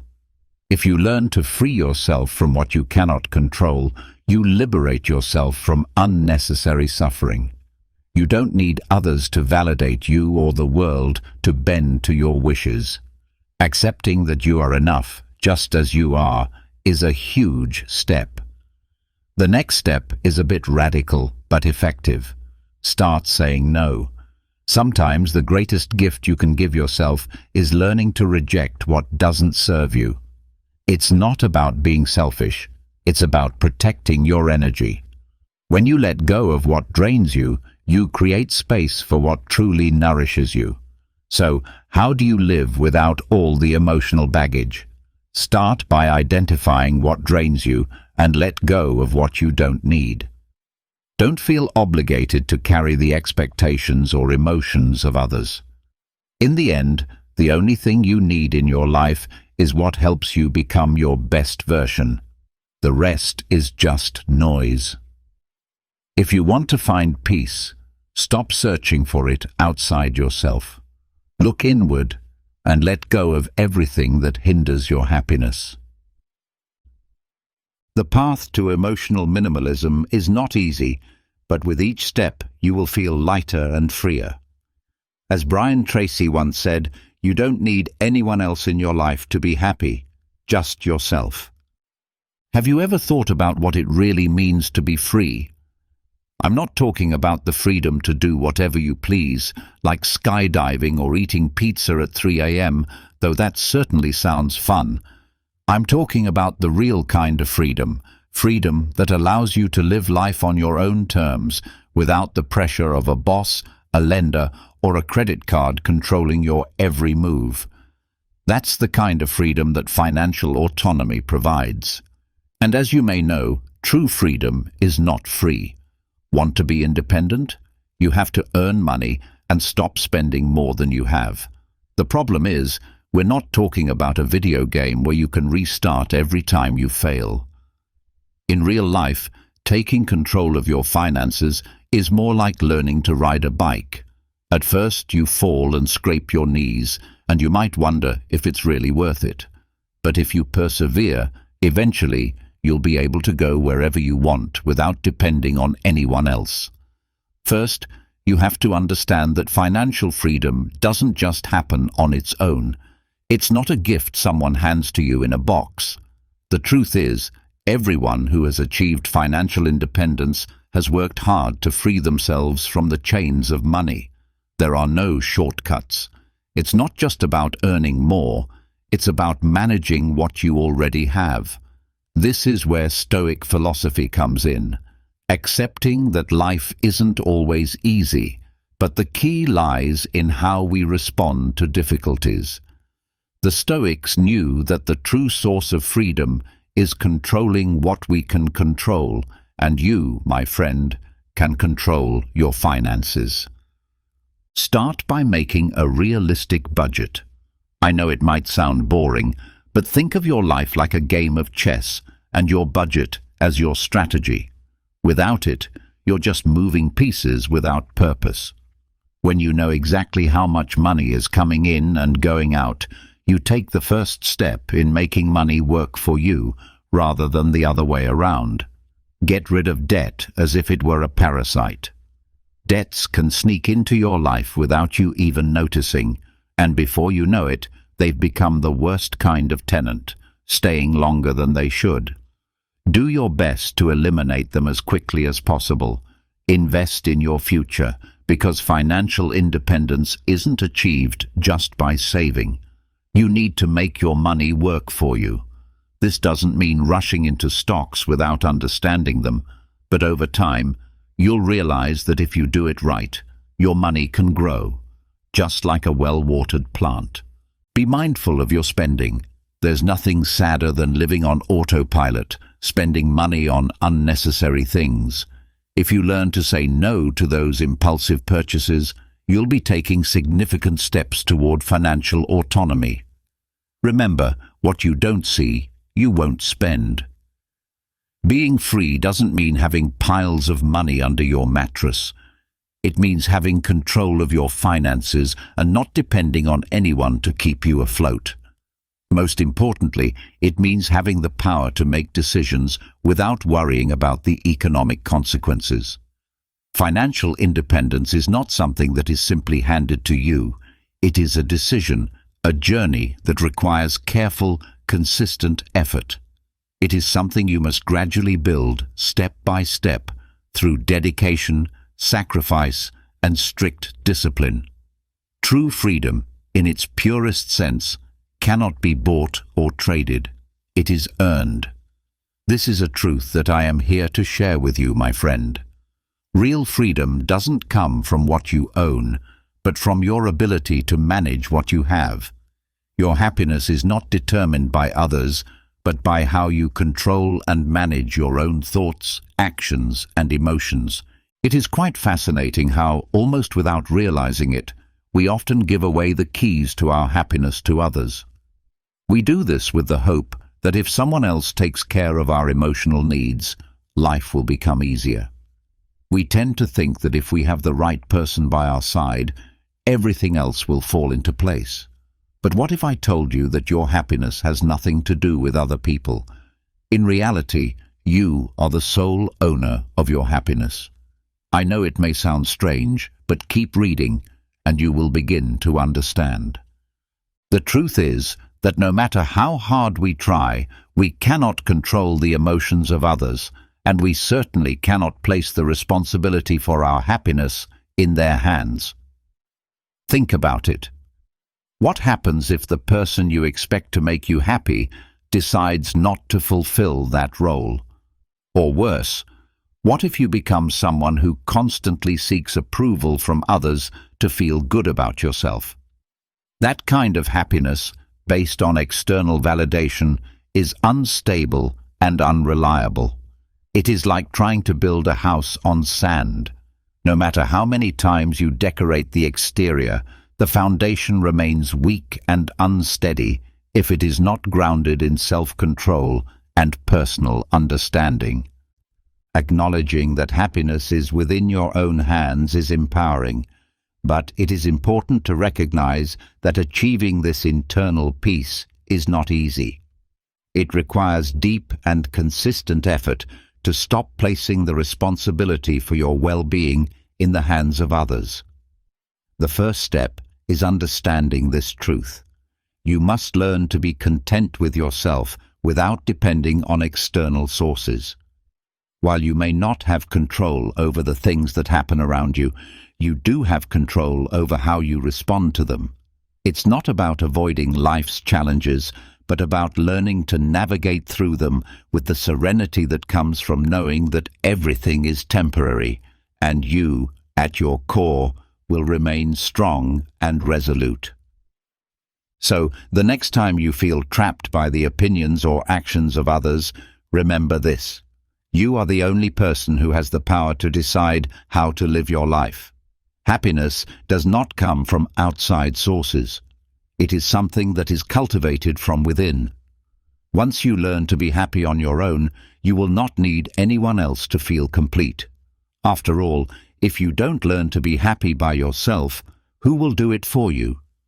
Let me make this very clear, my friend. Happiness is not something you will find in others. It is in how you choose to perceive the world around you. Now, let's talk about strength in adversity. Have you ever felt like the entire world is crashing down around you? Problems seem to multiply in ways that make you feel utterly helpless, as though you don't even know where to begin. In those moments, it's natural to think, who can save me from all this? But let me tell you something important. You don't need anyone to rescue you from life's difficulties. What you need to do is learn to adopt a Stoic mindset. Stoic philosophy is not just a collection of ancient ideas meant to make someone appear wise.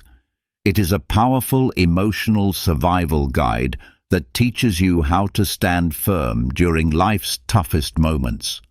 Rather than waiting for someone to swoop in and save you, Stoicism trains you to become the hero of your own story, no matter how dark the circumstances may get. Far too many people spend their lives waiting for fate or someone else to help them, but that's not how you learn to endure through life's challenges. The true strength comes from being able to remain calm and resilient no matter what life throws your way. The Stoics, who lived during times of war and great turmoil, understood that nothing outside of ourselves can truly bring us down, only what we allow to affect us. The key to your personal power lies in understanding the difference between what you can control and what you cannot. You can control your thoughts and reactions, but you cannot control others, the weather, or the unexpected phone call from your boss asking you to do something you hadn't planned. What you can control, however, is how you choose to face these challenges. I am not suggesting that you should become a cold, unfeeling robot. What the Stoics propose is that instead of being swept away by an emotional tide, you learn to swim against the current.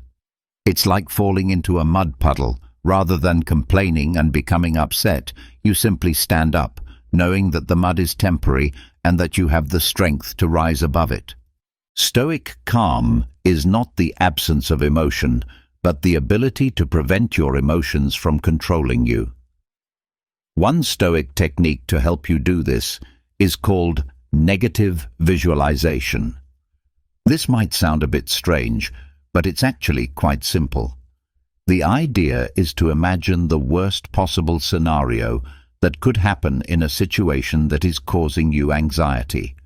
When you visualize this worst-case outcome, you realize that it doesn't destroy you. It's not as scary as it seemed at first. This exercise helps prepare you for whatever might come your way, enabling you to face challenges with greater strength and serenity. Another piece of Stoic advice is to remember that you do not need anyone to make you feel complete. Now, don't get me wrong, I am not saying that you should stop loving your friends or stop appreciating the support of those who care about you. But emotional dependency on others is an obstacle.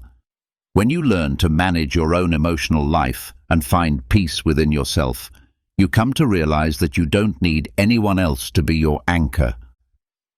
True strength comes from within. When you cultivate this inner strength, you'll realize that you can face any storm without losing your peace of mind. Life will continue to present challenges. That is inevitable, but it's how you respond to those challenges that truly defines your journey. Stop waiting for circumstances to change before you can find peace. Take control of your life and face whatever comes your way with the calm confidence of a modern Stoic. True peace is not the absence of problems, but the ability to choose how you respond to them. Finally, let's explore the idea of being everything you need. Have you ever stopped to think that you don't need anything or anyone to be happy? It may sound strange, especially in a world where so many people are searching for something or someone to make them feel complete. But bear with me, because this is where things get interesting. When you learn to become everything you need, life transforms in ways you can't even imagine. The first thing you need to realize is that depending on others to feel happy is not only a myth, it's a mistake.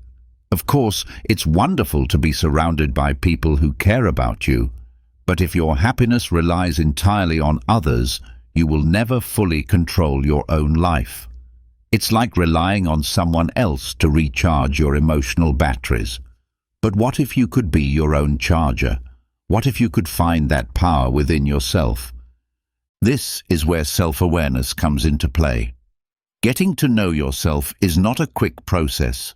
It's not a 5-minute introspection session followed by immediate answers. It's a long, sometimes uncomfortable, and often challenging journey. But the rewards are immense. When you truly understand yourself, you realize that you don't need constant validation from others. You don't need their approval or their love or their attention to feel good about who you are. The key is learning to live fully and independently, not in the sense of being alone, but in the sense of being content with your own company. When you no longer depend on others to define your worth, you will find true freedom. The Stoics understood this principle well. Stoic philosophy teaches that we cannot control what happens around us, but we can control our response to it. True freedom lies in not needing anything outside of ourselves to feel complete. I know this may sound like something from a cheesy self-help book, but if you think about it, it makes perfect sense. When you base your happiness on people or circumstances, you are always on an emotional roller coaster. But when you take control of your own life, no matter what happens around you, and realize that you already have everything you need within you, you find peace. So, how do you get to this point? First, let go of what you cannot control, the opinions of others, their malicious comments, and the external expectations placed on you. Stop carrying around all that unnecessary weight. Make a conscious effort to truly understand yourself. Ask yourself the deep, difficult, uncomfortable questions. Discover what you really like, what makes you feel good without anyone telling you what you need to feel complete. The next step is to cultivate emotional independence. This is not about being alone. It's about being at peace with yourself, enjoying your own company, and not feeling like you need anyone else to make you feel whole. With every step you take toward this independence, you'll be closer to realizing that you are everything you need to be. Life is about understanding that happiness doesn't come from the outside world. It comes from within. When you stop needing others to define your worth, you realize that everything you've been searching for, you already have. And that, my friend, is true freedom. No matter how painful it may seem, I'll make it clear to you. Fulfillment doesn't come when you find what you're looking for. It comes when you realize you already had everything inside of you all along. If you've made it this far, write in the comments, "I don't need anyone to be happy." I encourage you to subscribe, turn on notifications, and comment so that YouTube knows these videos are helpful to people like you. This motivates us to keep creating content like this. Thank you for your time and support, and I'll see you in the next video. How often have you experienced the feeling of your mind never stopping, with thoughts rushing in uncontrollably, making each day feel heavier, more confusing, and at times even overwhelming? In today's fast-paced world, we are constantly bombarded with external stimuli such as social media, news, work obligations, and concerns about the future. All of these things accumulate, creating a kind of mental noise that fills our minds and drains our energy. Despite being aware of this chaos, we often struggle to find ways to detoxify our minds or stop thinking so much. Today, we are going to explore 11 simple but powerful strategies that you can incorporate into your life to help detoxify your mind and quiet your overactive thoughts. Each of these strategies is inspired by Stoic philosophy, and what makes them so effective is their simplicity. You don't need to make major, drastic changes to your life. On the contrary, these strategies involve small, manageable adjustments you can make day by day, allowing your mind to slowly free itself from the overload of thoughts and worries that cloud your mental clarity. The first strategy is to practice living in the present moment. It may seem like a simple concept, yet it's something we often forget to do. How many times have you found yourself thinking about the past or worrying about the future? This constant wandering of the mind is one of the main reasons we feel mentally burdened. We spend time reliving past mistakes or fearing what could go wrong, forgetting that the only moment we truly have is now. As the Stoic philosopher Marcus Aurelius wisely said, "Do not wander with your mind, focus on what you have in hand." This quote is powerful because it reminds us that the only way to reduce mental overload is to focus on what is happening right now. Overthinking often arises from our tendency to live outside the present, in a world of possibilities that do not yet exist, or in a past that we can no longer change. So, how can you apply this in your daily life? Whenever you notice that your thoughts are drifting toward the future or the past, take a break. Literally stop, take a deep breath, and bring your attention back to what you are doing in that moment. For example, if you're washing dishes, focus on the sound of the water and the movement of your hands. If you're working, Focus solely on the task at hand without letting other worries invade your mind. What's wonderful about this strategy is that, at first, it requires conscious effort, but over time, it becomes a habit. Every time you pause and bring yourself back to the present, you train your mind to stop wandering, helping it to concentrate on what's happening right here and now. Most importantly, being more present reduces the number of unnecessary thoughts that crowd your mind. The present moment is the only thing we can control. As the Stoics taught, the past is gone and the future is uncertain. By focusing on the present, you not only detoxify your mind, but you also begin to live in a more conscious and fulfilling way. This change in approach may seem subtle, but it can have a profound impact on your mental well-being. The second strategy is to create simple routines for your mind.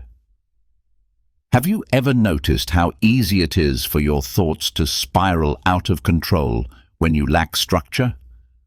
It's as if your mind is constantly looking for something to latch onto, and when it can't find focus, it gets caught in repetitive or unproductive thoughts. This is where simple routines come in. The idea isn't to complicate your life with a rigid schedule, but rather to establish small daily rituals that help keep your mind engaged in a constructive way. The Stoics recognized the importance of mental discipline. In fact, Seneca once said, "It is not that we have little time, but that we waste a lot." This insight is key to understanding why simple routines can make a significant difference. When you structure your day, even minimally, you take control of your time, which reduces mental chaos. So, how can you apply this strategy? Imagine starting your day with a small ritual. It could be as simple as spending 5 minutes meditating, writing a couple of sentences in a journal, or reading a short paragraph from a book that inspires you. The key is to create a moment that not only brings you into the present, but also gives you a sense of purpose. These structured moments give your mind a space to focus, preventing it from wandering aimlessly.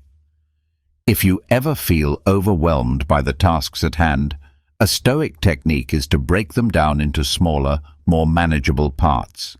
By doing this, you eliminate the feeling of being overloaded, which can often lead to overthinking. Instead of looking at an endless to-do list, you focus on the next immediate action. This simple mental shift, organizing your day into small routines, already begins to detoxify your mind. You don't need to schedule every minute of the day. It's not about living like a robot, but about giving your mind something to rely on. By doing this, you avoid falling into the mental clutter that comes from a lack of structure.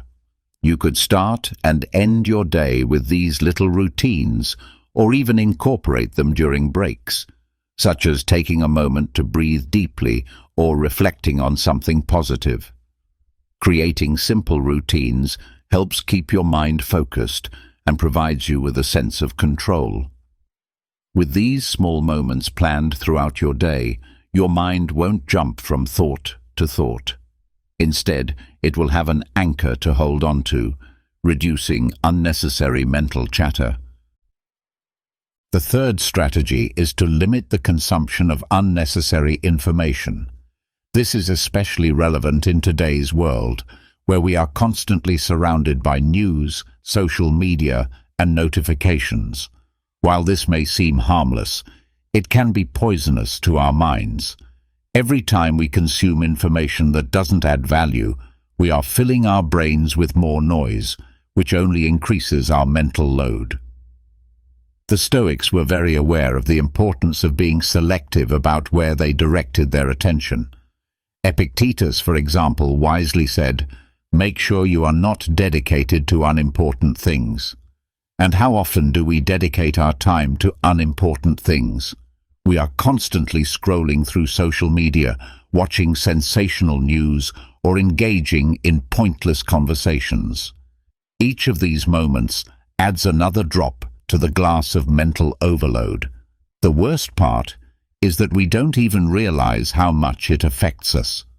You may think that checking your social media for a few minutes isn't harmful, but those minutes add up. By the end of the day, your mind is filled with images, opinions, and data that serve no real purpose. Instead of helping you, they distract you, saturate your mind, and worsen the tendency to overthink. So, how can you apply this strategy?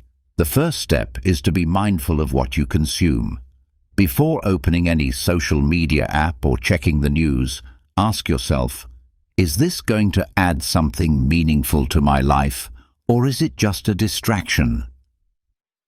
It's not about isolating yourself from the world, but about being more selective with the information you allow into your mind. After all, everything you consume has an impact on the quality of your thoughts. Another tip is to set time limits for consuming information. For example, if you enjoy checking social media, set a specific time for it, rather than checking it every time you feel bored or stressed. This small change can significantly reduce mental noise. You can also choose to consume information that inspires or educates you, rather than immersing yourself in sensationalist news or trends that only fuel anxiety. Limiting unnecessary information consumption can have a profound impact on your mental well-being.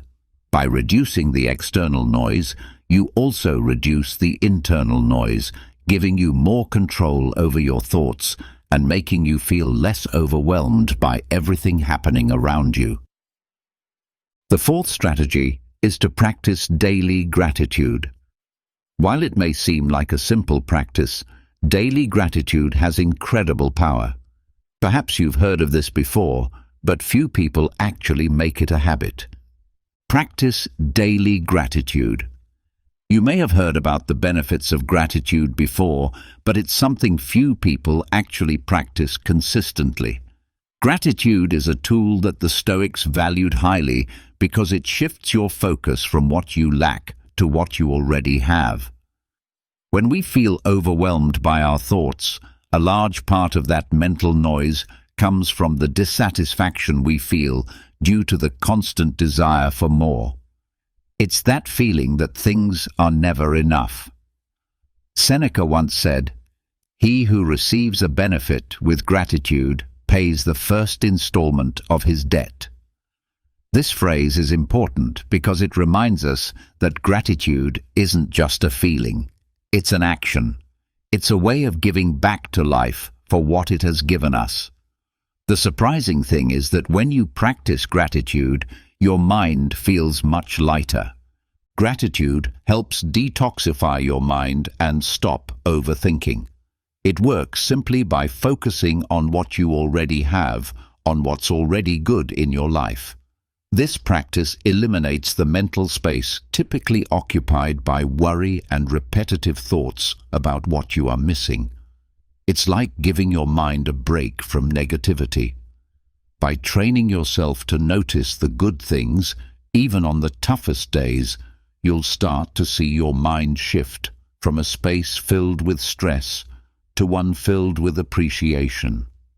And how can you start applying this practice? You don't need to engage in elaborate rituals.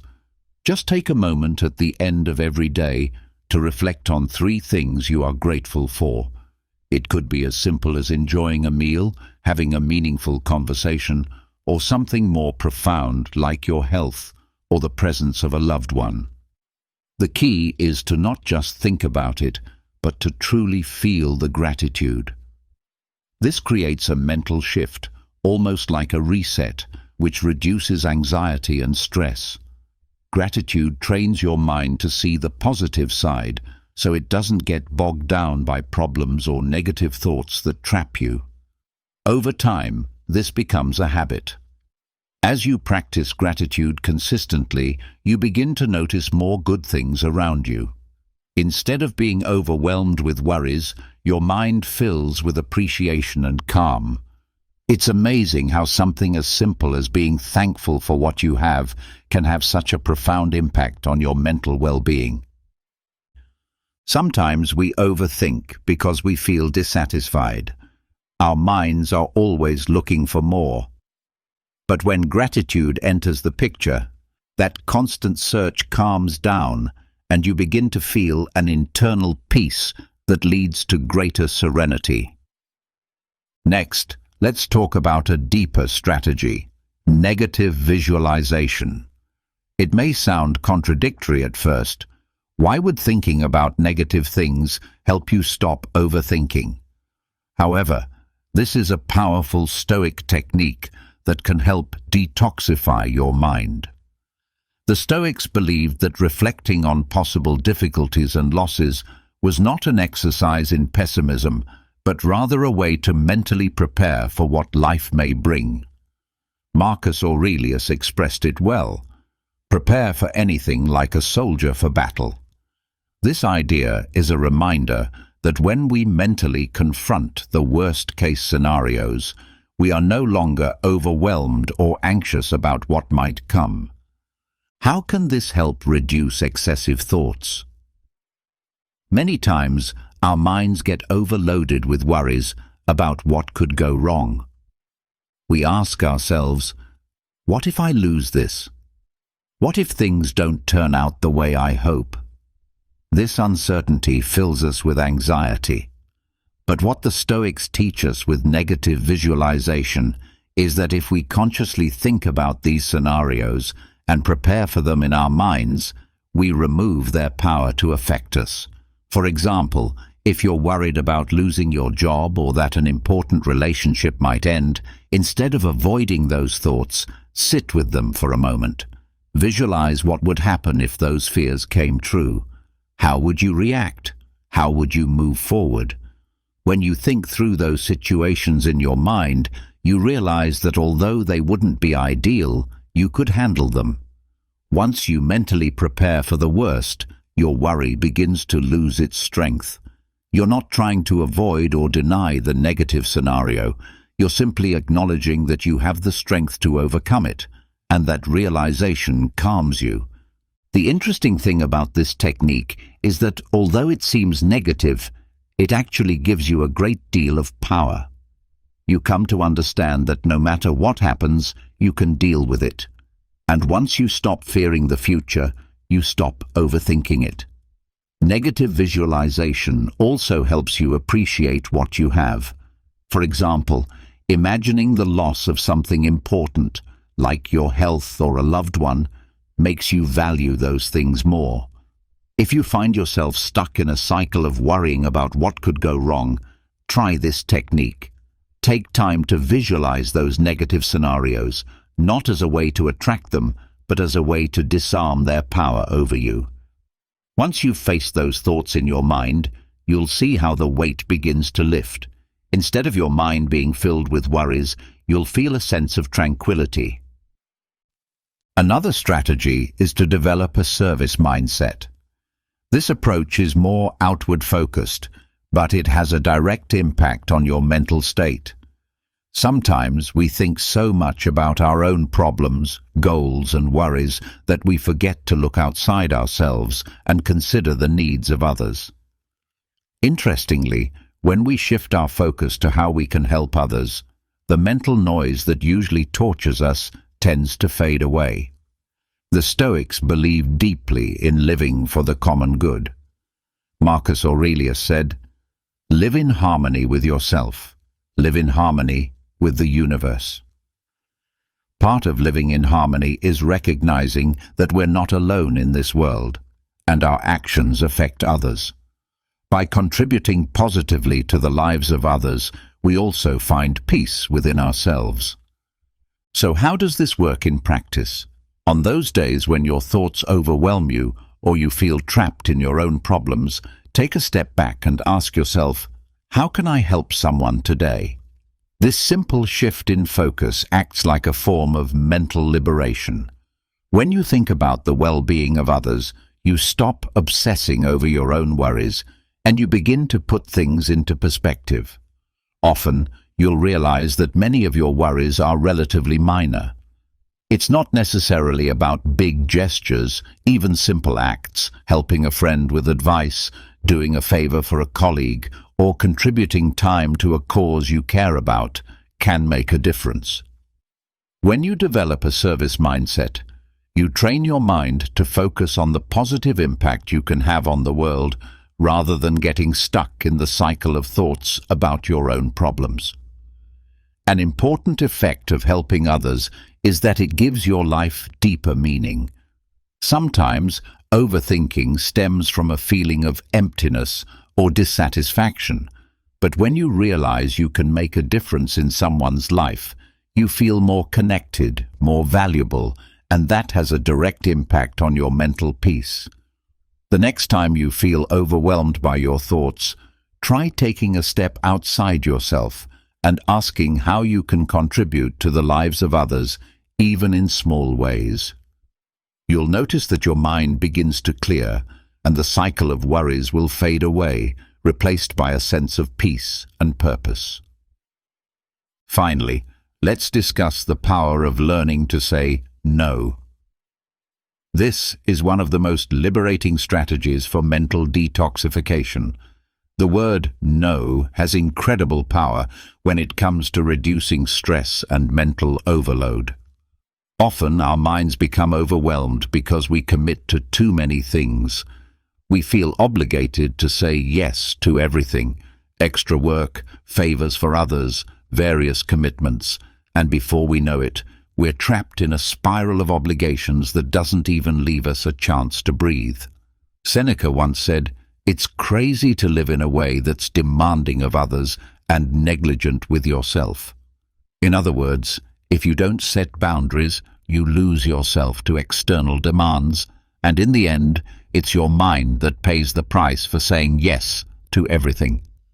The consequences of constantly saying yes to everything you're asked to do are that you end up taking on more responsibilities than you can realistically handle. This, in turn, increases the number of things you have to think about, like trying to fill a jug of water that is already overflowing. Learning to say no does not mean you're being selfish or inconsiderate. On the contrary, it is a way to protect your mental well-being and ensure that you have enough energy to dedicate to the things that truly matter. By setting boundaries, you come to realize that you don't have to do everything or please everyone. This realization can be incredibly liberating. How can you apply this principle in your life every day? The next time you are asked to take on something that you know will add more stress or burden to your life, pause for a moment. Ask yourself, do I really want to do this, and can I actually do it? If the answer is no, say no with respect and firmness. You don't need to justify yourself or feel guilty for your decision. Prioritizing your peace of mind is essential. Saying no also means learning to eliminate unnecessary commitments that no longer serve you. Perhaps there are activities in your daily routine that no longer add value to your life, but you continue doing them out of habit or social pressure. By learning to let go of those activities, you create more space in your mind and more time to focus on what truly matters. The mental clarity you gain from saying no can be astounding. It can significantly reduce the amount of thoughts and worries you have in your mind. The clearer you are with your boundaries, the clearer your mental state will be. You'll feel less overwhelmed and more in control of your life. The next strategy is to stop seeking approval from others. This can be one of the most transformative shifts in the way you think and live. In today's world, it's difficult not to crave external validation, whether it's through likes on social media or the approval of colleagues and friends.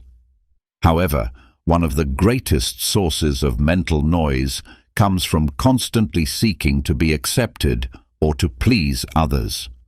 As Epictetus once said, if you want to improve, be prepared to be seen as foolish or even despised.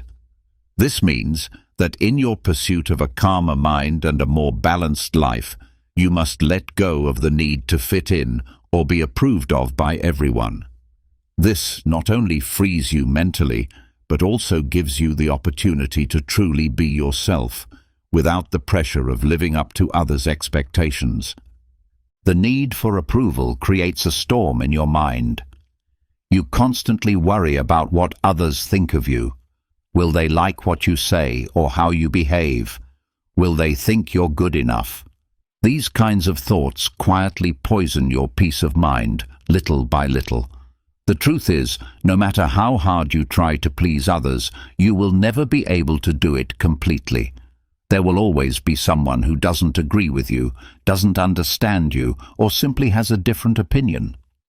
So, how can you apply this strategy? The first step is to become aware of when you're acting or thinking in terms of what others expect from you. The next time you find yourself making a decision, ask yourself, am I doing this because I really want to, or because I want others to approve of me? If it's the latter, it's time to re-evaluate and consider what's best for you, not for others. When you stop seeking external approval, something magical happens. You feel freer. You no longer carry the weight of other people's expectations, and that greatly reduces the amount of thoughts and worries in your mind. You become more authentic, and paradoxically, the people who truly matter in your life will appreciate you even more for being yourself. Another way to apply this is to limit your time spent with people or in situations that make you feel the need for approval. Sometimes we surround ourselves with people who constantly judge or criticize us, feeding our need for validation. By setting boundaries and consciously choosing who you spend your time with, you protect your mental well-being. Remember, the most important approval you need is your own. When you feel good about yourself and accept yourself just as you are, the noise from others fades. Your mind detoxifies because you're no longer filled with worries about what others think of you, leading to a radical change that allows you to live with more calm and clarity. The next strategy is to simplify your decisions. You might not realize it, but making decisions, both big and small, takes up a great deal of mental energy. From deciding what to wear in the morning to choosing which project to tackle or how to handle a complicated situation, all of these decisions add up. The Stoics had a great advantage in that they led very simple lives. Marcus Aurelius once said, "Choose not to be bothered by things that are not essential." This philosophy applies not only to material possessions, but also to the daily decisions we face. The more you simplify your life, the more mental energy you'll have for what truly matters. The problem isn't that we have too many decisions to make, it's that we get caught up in every small choice, spending more time than necessary on things that shouldn't be so complicated. This creates an unnecessary burden on your mind, tires you out, and worst of all, feeds the cycle of overthinking. An effective way to apply this strategy is to create certain rules or systems in your life that reduce the number of decisions you have to make. A classic example of this is Steve Jobs, who wore the same clothes every day so that he wouldn't waste energy thinking about what to wear. You don't have to go to that extreme, but you can apply this principle to different areas of your life. What can you automate or simplify to reduce decision fatigue? For instance, instead of deciding every day what to eat, you could plan your meals for the week. If you struggle with making decisions at work, you could establish a priority system that helps you focus your energy on the most important tasks first. This frees up mental space, so you're not constantly caught up in trivial decisions that ultimately don't matter as much. Another way to simplify your decisions is to eliminate unnecessary options. Sometimes we feel stressed because we have too many choices. The simpler the decision, the less mental load it will carry. It's a small adjustment, but you'll be surprised how much it can reduce mental noise. The key is not to avoid important decisions, but to lighten the mental load of smaller, less important ones, so you can save your mental energy for what truly matters. Finally, we come to the strategy of practicing emotional detachment. This is one of the most important principles in Stoicism. Emotional detachment does not mean becoming cold or insensitive. Rather, it means learning not to let your emotions control you. Often, overthinking comes from being emotionally attached to situations or people. We worry excessively about things that are out of our control, and this only fuels chaos in our minds. Epictetus provided us with a key phrase to remember. Don't be affected by things external, but by how you perceive them. This teaching is invaluable because it reminds us that although we cannot always control what happens around us, we can control how we react to those things. Emotional detachment is not about indifference. It's about recognizing that emotions are internal responses, and we have the power to choose how to handle them. When you're too emotionally attached to something, a situation or a person, it's easy to get stuck in a cycle of repetitive thoughts. You worry about what will happen, feel frustrated if things don't go as expected, and ultimately overload your mind with emotions that you can't handle in the moment. Practicing emotional detachment is an act of liberation. It means allowing yourself to feel emotions without getting stuck in them. How can you apply this to your daily life? The next time you find yourself experiencing anxiety, frustration, or another strong emotion, take a pause and reflect. Is this emotion helping me solve the problem, or is it just adding to my stress? By learning to detach from overwhelming emotions, you can regain control over your thoughts and reactions, allowing yourself to move through life with greater peace of mind. When you pause and reflect, you can ask yourself whether the emotion you're feeling is helping you resolve the issue or if it's simply clouding your thoughts. By stepping back emotionally, you give yourself the opportunity to see things more clearly. This doesn't mean you should ignore your feelings, but rather that you should not let them control or overwhelm you. Imagine you're in the middle of an argument or a tense situation. Rather than allowing the emotion of the moment to take over, you can practice detachment by taking a deep breath and reminding yourself that not everything is within your control. Emotions, when not properly managed, often become a major cause of overthinking. They lead us to get stuck in repetitive thoughts, constantly revisiting the same worries or frustrations. Developing emotional detachment can bring a sense of peace because it allows you to see situations from a clearer, more objective perspective. When you stop overreacting to every small setback or to the actions of others, you reduce the emotional noise in your mind that often contributes to mental overload. By embracing emotional detachment, you can make better decisions, find calm amidst chaos, and alleviate the mental clutter that so often leads to stress. Moving on to another important strategy for mental peace, setting clear limits may seem like a simple concept, but it has a profound effect on maintaining calmness. Our minds become overwhelmed when we fail to set boundaries. We say yes to too many things, accept commitments we don't want, or let others intrude into our mental and emotional space. The cost of not setting boundaries is high. Every time we let something in without setting a limit, we allow more clutter to take up mental space, leaving us feeling drained and exhausted. As Checker wisely said, "We cannot control the wind, but we can adjust the sails."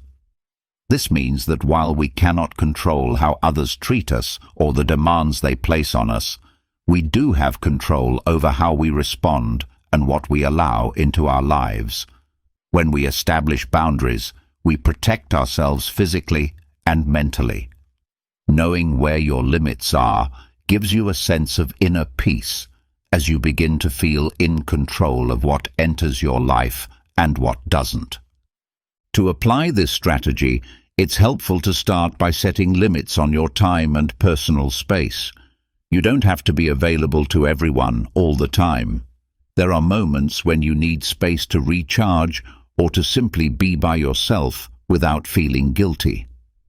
Setting boundaries also means carving out time for rest, reflection, or simply doing nothing, which is essential for maintaining a healthy mind. People may mistakenly believe that setting limits is selfish, but in reality, it's an act of self-care. By setting clear boundaries, you protect your mental well-being.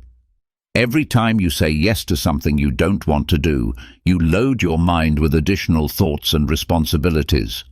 Think about how often you've agreed to something only to feel overwhelmed by the amount of work it adds to your plate. It's as though each small compromise is like another stone in your mental backpack. Over time, that backpack becomes so heavy that you can't think clearly anymore. By setting limits, you're able to lighten that load, removing unnecessary burdens and only carrying the things that truly matter. When you set clear boundaries, you reduce the external noise that can invade your life, which automatically diminishes the internal noise as well. You gain more control over what impacts your peace of mind, and you start to feel more balanced.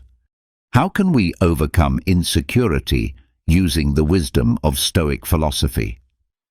This question is especially significant in our current times, where social media constantly bombards us with images of seemingly perfect lives, making us feel judged, compared, and often not good enough. But what if we could learn to feel more confident, more composed, and at peace with who we truly are? In today's fast-paced, hyper-connected world, where it seems like everyone is caught up in an endless competition for attention, praise, and approval, Stoicism offers a refreshing and powerful alternative. This ancient philosophy encourages us to focus on what truly matters, to cultivate an inner strength that enables us to face life's challenges with calmness and assurance. In this video, we will explore 8 profound Stoic principles that can help you free yourself from daily insecurity. Each of these keys will be explained in detail and paired with a quote from a Stoic philosopher that perfectly captures the essence of the lesson. Together, we will explore important concepts such as ataraxia, the dichotomy of control, and the importance of living in alignment with our personal values. If you've ever experienced moments of self-doubt or have struggled with your self-image, especially in this digital era, then this message is for you. Prepare yourself for a journey of transformation that will help you develop a lasting sense of inner security, one that doesn't rely on likes, followers, or external approval, but is rooted in a deep understanding and acceptance of your true self. Before we dive deeper, I would truly appreciate it if you could give this video a like so it can reach even more people. And if you don't want to miss any future content, be sure to subscribe and activate the notification bell. Let's begin with the first key, the dichotomy of control. The dichotomy of control is one of the cornerstone teachings of Stoicism. It's about clearly identifying what lies within our power and what does not. Epictetus, one of the most influential Stoic philosophers, laid this out simply yet profoundly. Some things are up to us, and some things are not. Now, let me offer you a phrase from another Stoic master. It is better to do what is right than to seek the approval of others. This insight comes from Marcus Aurelius in his Meditations. So how does the dichotomy of control help us deal with insecurity? Insecurity frequently stems from our concern over things beyond our control, like what others think of us or whether our efforts will succeed. When we worry about these external factors, we hand over our peace of mind to forces we cannot influence. But when we narrow our focus to only what we can control, our actions, our words, our character, we begin to dissolve that anxiety. Take a job interview, for example.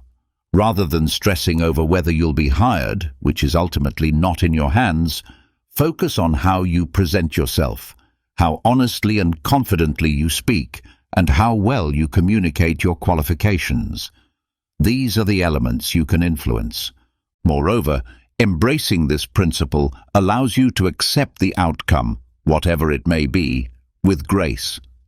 When you know you've done your part to the best of your ability, you can face the results with calm and clarity, recognizing that the rest is out of your hands.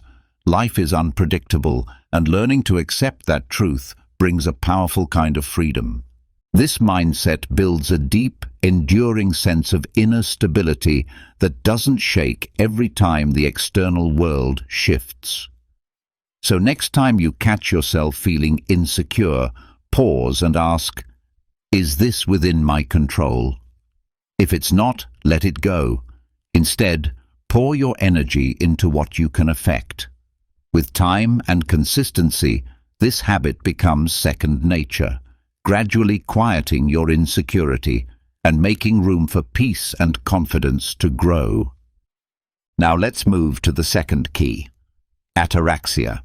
Ataraxia is a Greek word that translates to imperturbability or serenity of the soul. For the Stoics, achieving ataraxia meant maintaining a state of calm and inner peace regardless of external circumstances. Practicing ataraxia means developing a mindset where external events no longer hold the power to disturb your emotional state. It's not about being indifferent or cold, but about learning to respond to life without overreacting.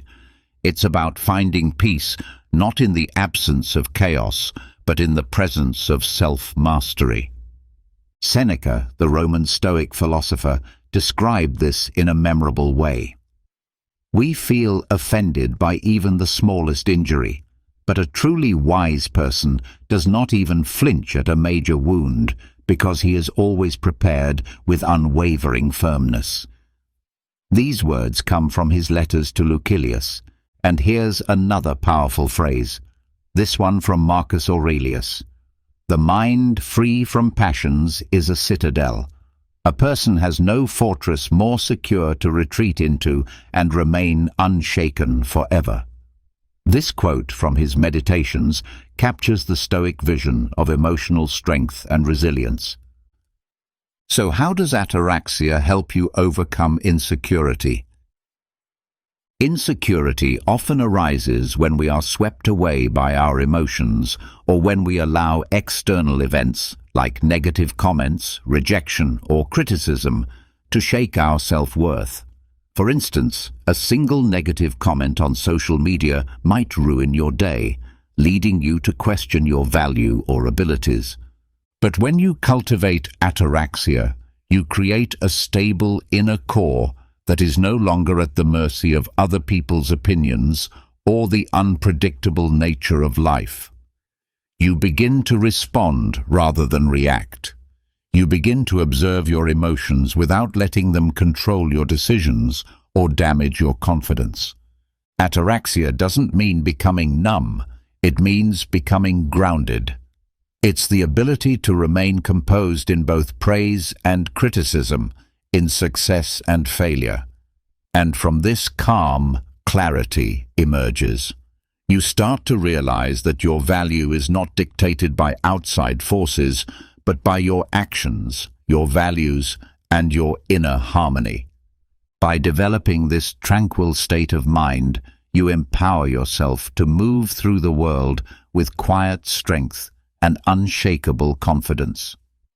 Not because you are immune to pain or failure, but because you are rooted in something deeper, your own unshaken center. Negative comments on social media can deeply affect our emotions, leaving us feeling hurt or uncertain about ourselves. However, By practicing ataraxia, a state of inner tranquility, we can learn to approach such criticism with calmness rather than letting it stir negative emotions within us. Cultivating an ataraxia mindset allows us to handle external judgments and criticism with balance and serenity.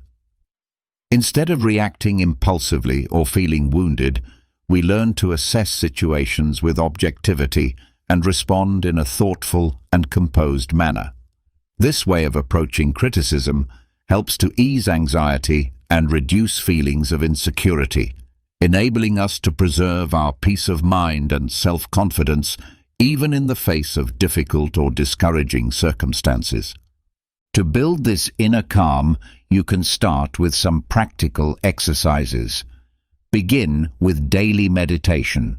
Set aside a few moments each day to quiet your mind and bring your attention to the present moment. Focus on your breath and gently release any thoughts that arise, particularly those tied to worries or self-doubt. This practice will center you and help you develop emotional clarity. Another helpful exercise is to engage in Stoic reflection at the end of each day. Think back on the moments that unsettled you and consider whether those situations were within your control. Reflect on how you might have responded with greater calmness or wisdom. This type of reflection strengthens your self-awareness and helps you cultivate better self-mastery over time. When you encounter a situation that provokes insecurity, practice responding consciously. Pause for a moment. Take a deep breath and recall the importance of maintaining your inner peace. Choose deliberately how you want to respond, rather than reacting automatically. Developing ataraxia is a gradual process. It won't happen overnight. But with steady and intentional practice, you'll begin to notice a decline in your insecurity and a rise in your ability to remain composed in the face of adversity. Now let's explore another profound Stoic key to overcoming insecurity: using death as a counselor. This idea, known in Stoicism as memento mori, means remember you will die. While it might sound somber at first, it is actually a powerful tool for living a fuller, more courageous life. Why should we reflect on death? Because doing so helps us gain perspective on what truly matters. When we recognize that life is temporary, we're more inclined to let go of petty concerns and devote ourselves to what's essential. Marcus Aurelius, one of the most revered Stoic philosophers and Roman emperors, offered this timeless advice. Do not act as if you were going to live 10,000 years. Death hangs over you. While you live, while it is in your power, be good. Meditations, Book 4. This serves as a reminder to live with intention and authenticity. Epictetus also urged us to consider death as if it were watching us, allowing that awareness to guide our actions and thoughts. So how does this awareness of mortality help us with insecurity? Insecurity often stems from fears: fear of being judged, fear of failure, or fear of what the future holds. But when we keep the reality of death close to our awareness, those fears begin to lose their grip. We start to realize how insignificant many of our daily worries are when viewed from the broader perspective of life and death. For instance, if you're afraid to speak in public because you might make a mistake, remember how short life is and how precious each opportunity can be. This realization can embolden you to take action despite fear, because there is no time to waste living under the shadow of insecurity. To help you embody this mindset, try engaging in practical exercises. Begin by setting aside a few minutes each day for memento mori meditation.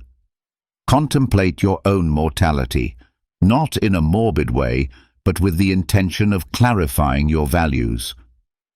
Ask yourself how you want to be remembered and what kind of legacy you wish to leave behind.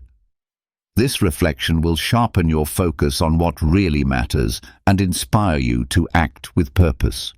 You can also take time to evaluate your current concerns. Write them down, then ask yourself which of these will still matter in a year, 5 years, or at the end of your life. This process will help you distinguish between what deserves your energy and what is merely noise. From there, strive to live each day with purpose. Choose at least one action daily that aligns with your core values and your deeper mission, whether it's something small like expressing appreciation or something more significant like dedicating time to a meaningful project. When you reflect on your mortality, you gain a wellspring of motivation to push past insecurity and live with greater courage and truth. Every moment becomes more precious, and there is no space left for unnecessary fears and doubts. The fourth Stoic key to overcoming insecurity is embracing the power of the present moment.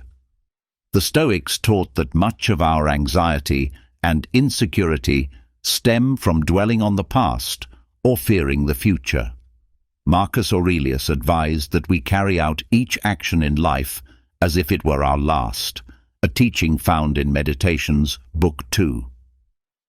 What does it really mean to live in the present? It means being fully engaged, conscious, and committed to the here and now.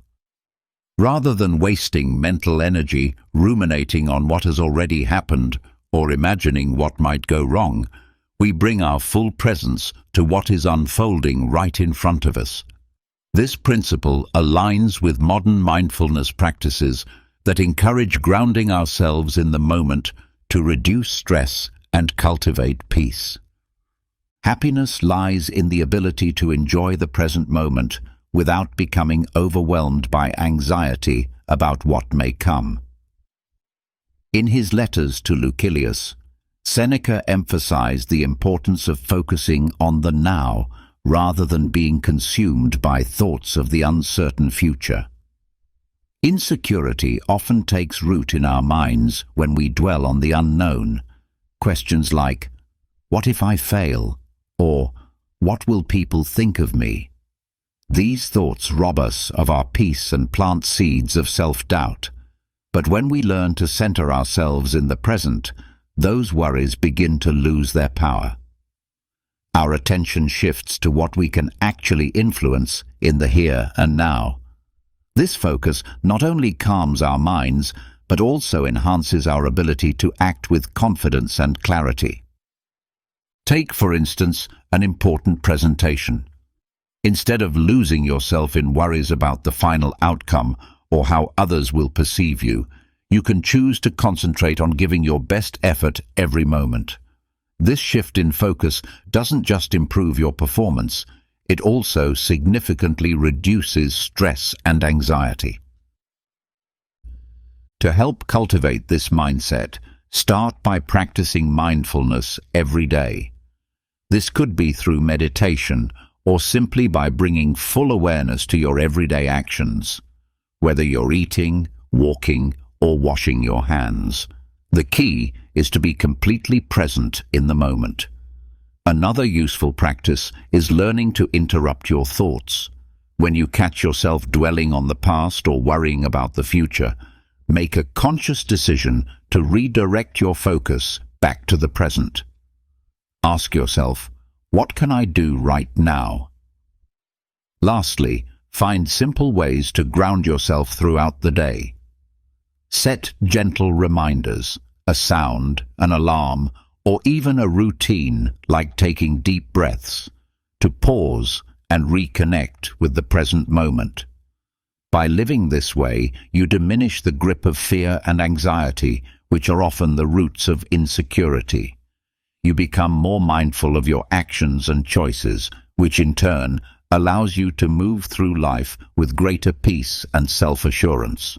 Another powerful Stoic key to overcoming insecurity is the acceptance of change. The Stoics understood that change is not just a possibility, it is a certainty of life.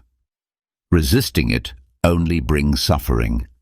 Instead of fighting against the ever-moving current of existence, they encouraged us to embrace it and remain flexible. Accepting change means acknowledging that all things are temporary and our circumstances can shift at any moment. This mindset frees us from being overly attached to material possessions or rigid expectations about how life should unfold. Marcus Aurelius put it simply, "Remember, everything is ephemeral, both what is remembered and what is forgotten." From Meditations, Book 4. Now consider Seneca's wisdom in Letters to Lucilius. It is not the load that weighs you down, but how you carry it. This perspective teaches us that insecurity often stems from our reluctance to let go of the familiar and our fear of what's unfamiliar. When we accept change as a natural and inevitable part of life, we become more resilient. We stop resisting out of fear and instead begin to welcome change as an opportunity for personal growth and transformation. For example, imagine you suddenly lose your job or need to move to a new place. Acceptance doesn't mean you won't feel discomfort. It means you'll be able to meet the situation with calm determination. Rather than lamenting what you've lost, you'll begin to see the new possibilities that lie ahead. This kind of response can be nurtured through practices like detachment. Notice the areas in your life where you're overly attached to specific outcomes or routines. Work on releasing that grip and making room for new experiences. Cultivate mental flexibility by training your mind to adapt. When challenges arise, ask yourself, how can I grow from this? What can I learn? And perhaps, most importantly, develop gratitude for change. Instead of viewing it as a threat, see it as a hidden blessing. Give thanks for the lessons it brings and the fresh doors it opens. Embracing change in this way strengthens your sense of self and reduces fear of the future, allowing you to live with confidence and openness. The sixth Stoic key to overcoming insecurity is to live in accordance with nature. For the Stoics, this meant aligning your life with your true essence and with the rational order of the universe. It's about understanding your place in the world and acting in harmony with both your inner nature and the larger cosmos. To live this way is to recognize that we are rational and social beings. Our nature calls us to use reason as our guide in making decisions, to live in community with others, and to act with virtue for the good of all. Epictetus reminds us, happiness and freedom begin with a clear understanding of one principle. Some things are within our control and others are not. This clarity helps us let go of unnecessary fears and worries. In Letters to Lucilius, Seneca sheds light on how Stoic wisdom can help us deal with insecurity. Insecurity often emerges when we feel a lack of connection, both with ourselves and with others. It tends to arise when we live according to the expectations imposed by the outside world, or when we chase after goals that are misaligned with who we truly are. But when we choose to live in harmony with nature, we begin to focus on what truly matters. This alignment with our authentic self brings a sense of inner connection and wholeness. Rather than seeking validation through material achievements or through the approval of others, Stoicism encourages us to turn inward and focus on the cultivation of virtues such as wisdom, justice, courage, and moderation. These virtues serve as a sturdy foundation for building self-respect and a deep sense of confidence, one that does not rely on outside validation or changing circumstances. By aligning our life with these core principles, we start to feel more rooted in who we are. One way to begin this journey is through the practice of self-knowledge. Devote time to truly understanding yourself. Reflect on your core values, your strengths, and your weaknesses. Ask yourself what genuinely matters to you, what brings you a sense of purpose, and what makes you feel fulfilled. This kind of inner reflection is not a one-time event, but a consistent effort to deepen your understanding of who you are. Another way to reinforce your inner strength is by engaging in acts of virtue throughout your daily life. Let your actions reflect the values and principles you hold dear. This can be as simple as telling the truth in a tough situation, offering help without expecting anything in return, or being fair and impartial in your decisions. These small moments of integrity accumulate into a life of deeper meaning and self-worth. Spending time in nature can also bring clarity and peace. Nature reminds us of our place in the greater whole and the interconnectedness of all life. When you immerse yourself in the natural world, you reconnect with something larger than yourself. This experience can help ease inner tension, making you feel more grounded and in tune with the rhythm of the universe. Living in harmony with nature creates a life that is guided by your core values and reduces feelings of insecurity, because you know that you are acting in alignment with your true self and with the natural order of things. The seventh Stoic principle for overcoming insecurity is recognizing the importance of virtue. For the Stoics, virtue is not just a concept, it is the only real good and the cornerstone of a fulfilled and meaningful life. The central virtues of wisdom, justice, courage, and moderation are not only moral ideals, but practical tools for daily living. By developing these virtues, we strengthen our character and begin to trust ourselves more deeply. To focus on virtue means to live by strong ethical standards and to aim for excellence in all that we do. Epictetus reminded us that we should remain faithful to our values and act with integrity, regardless of what is happening around us.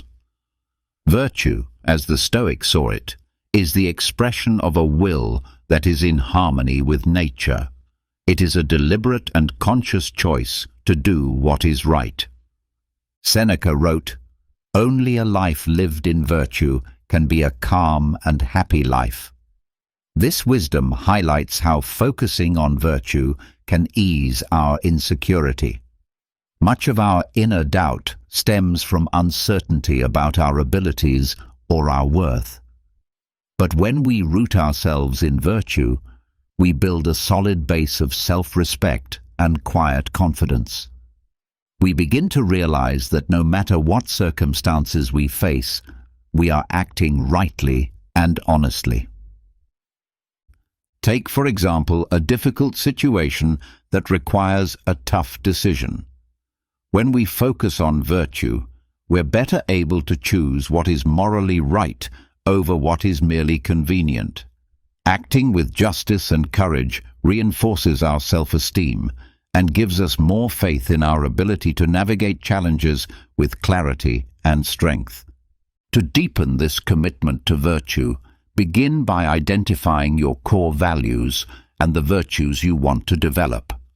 Write them down and place them somewhere visible so you are reminded of them daily. At the end of each day, reflect on your actions and decisions. Ask yourself if you lived in alignment with your values and virtues. If you notice areas that need improvement, make a plan for how you can do better next time. Commit to practicing at least one act of virtue every day.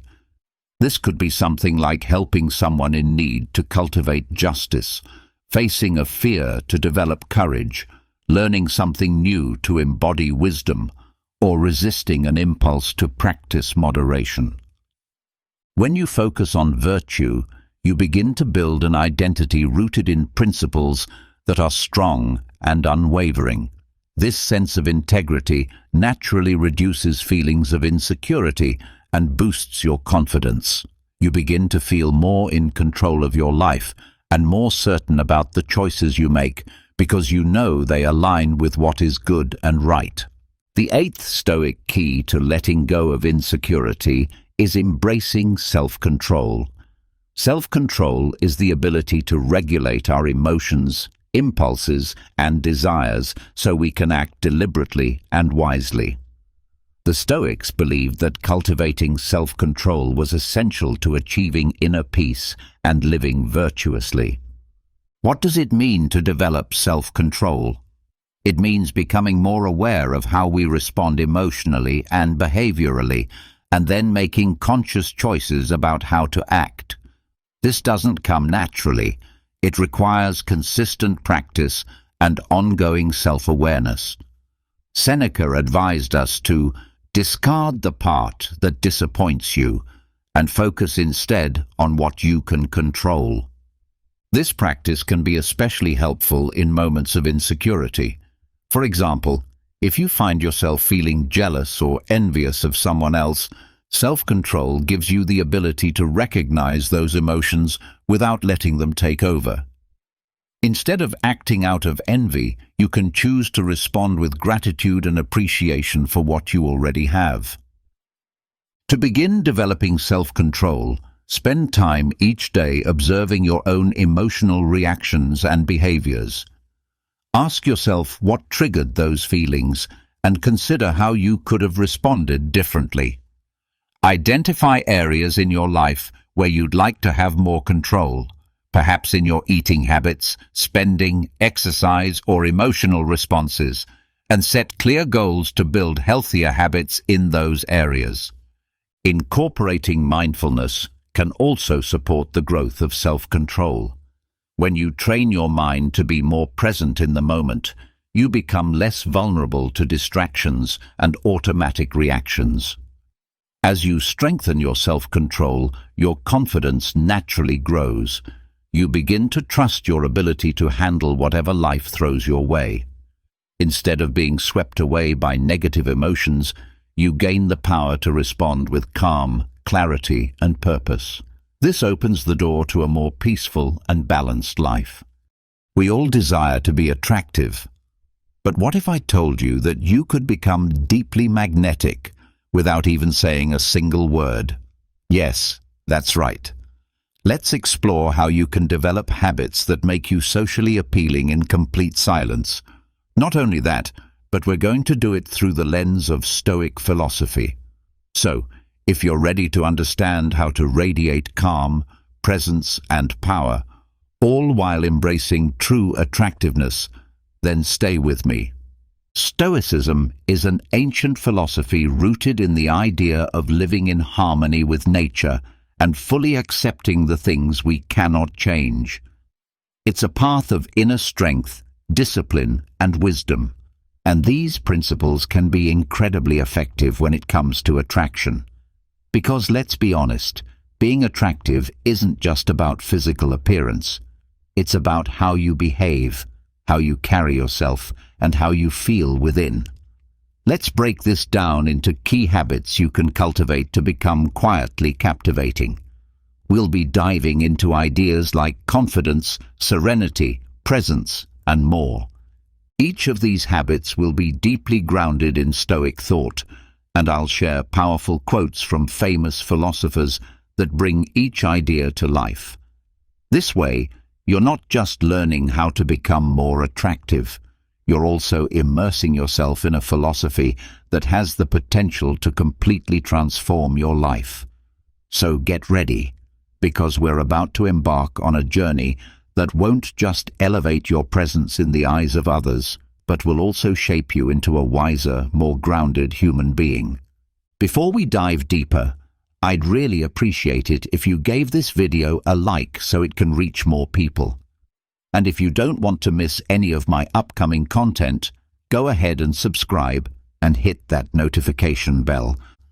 Let's begin with the first habit: confidence.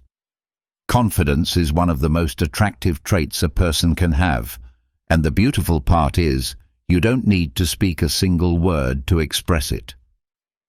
Think about this quote by Marcus Aurelius, one of the great Stoic emperors and philosophers. Perfect tranquility consists in the good ordering of the mind, the realm within. This reminds us that real confidence comes from within. It's not about showing off or dominating conversations. It's about having a mind that is calm, centered, and at peace. So how do we build this kind of inner confidence from a Stoic standpoint? First, it's essential to understand that confidence isn't about knowing everything or being superior to others. It's about being comfortable with who you are, embracing both your strengths and your flaws. One powerful practice you can adopt is daily meditation. You don't need hours, just a few minutes a day can have a huge impact. Meditation allows you to connect with yourself, settle your mind, and discover that deep inner stillness Marcus Aurelius spoke of. Over time, you'll notice that you enter social situations with more ease and presence because you've already done the inner work. Another important practice is self-reflection. Take time at the end of each day to look back on your actions and thoughts. What did you handle well? What could you improve? This habit of reflection helps you understand yourself more deeply and creates a foundation of inner strength that builds genuine confidence. This is where Stoicism truly shines. The Stoics teach us to concentrate on what's within our control and to let go of what isn't. So instead of obsessing over how others perceive you, focus on how you show up, your behavior, your character, your principles. This shift in mindset won't just increase your confidence, it will also make you much more attractive, because people can sense when someone is at peace with themselves. Always remember, true confidence is quiet. You don't need to announce your achievements or seek validation. Just be present, be real, and stay internally calm. People naturally gravitate toward those who exude this kind of self-assured, centered energy. Now let's move on to the second habit. Tranquility. Tranquility is an incredibly magnetic quality. When you're calm, you send out signals of security and stability, and that's something many people find deeply attractive. Epictetus, another brilliant Stoic thinker, once said, "It's not what happens to you, but how you react to it that matters." This powerful idea teaches us the importance of staying composed and emotionally balanced, no matter what's going on around us. That kind of poise is a true sign of strength. So how can we cultivate more tranquility in our lives? One highly effective method is to practice mindful breathing. When you feel anxious, overwhelmed, or emotionally unsettled, take a pause. Focus on your breath. Inhale deeply through your nose. Let your lungs fill with air, then slowly exhale through your mouth. Repeat this a few times until you feel your mind begin to settle. This simple act of breathwork can instantly bring you back into a state of presence and peace. Another essential practice is learning to accept what you cannot control. Stoicism reminds us that many events in life, like the weather, traffic, or other people's opinions, are outside our influence. So instead of wasting energy getting frustrated, choose acceptance. Ask yourself, is this within my control? If the answer is no, then let it go. This habit of surrendering to what is can not only reduce your stress, it can also give you a quiet, grounded aura that draws people in. Your sense of tranquility also shows up in your body language. Standing tall with relaxed shoulders, steady eye contact, and slow, purposeful movements sends a message of calm and self-possession. Even without words, your demeanor can tell the world, "I am at peace, I am centered." And that's what makes you so attractive in silence. You're not chasing approval, you're not trying to impress. You are simply grounded in who you are. And that stillness, It speaks louder than words ever could. Your gestures and movements should be slow, intentional, and free from haste or nervousness. Maintain eye contact with others, but do so in a natural and effortless way. Never force it. All these subtle cues send a powerful message that you are at ease with yourself and with your surroundings. Calmness is not just a state of mind, it's a visible expression of inner control. When someone displays serenity, it signals that they are not only in command of their emotions, but also able to influence the environment around them. People are naturally drawn to those who can remain composed amidst turmoil because they radiate safety and confidence. Always remember that being calm does not mean being indifferent. It means maintaining a peaceful presence and exercising mastery over your emotional state. This quiet composure speaks volumes about your character without a single word.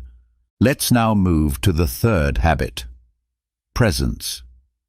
Presence is one of those intangible qualities that can be hard to describe but unmistakable when witnessed. It's the ability to be fully engaged in the current moment, to be truly involved with the people and situations right in front of you. The Stoic philosopher Seneca once remarked, "To be everywhere is to be nowhere."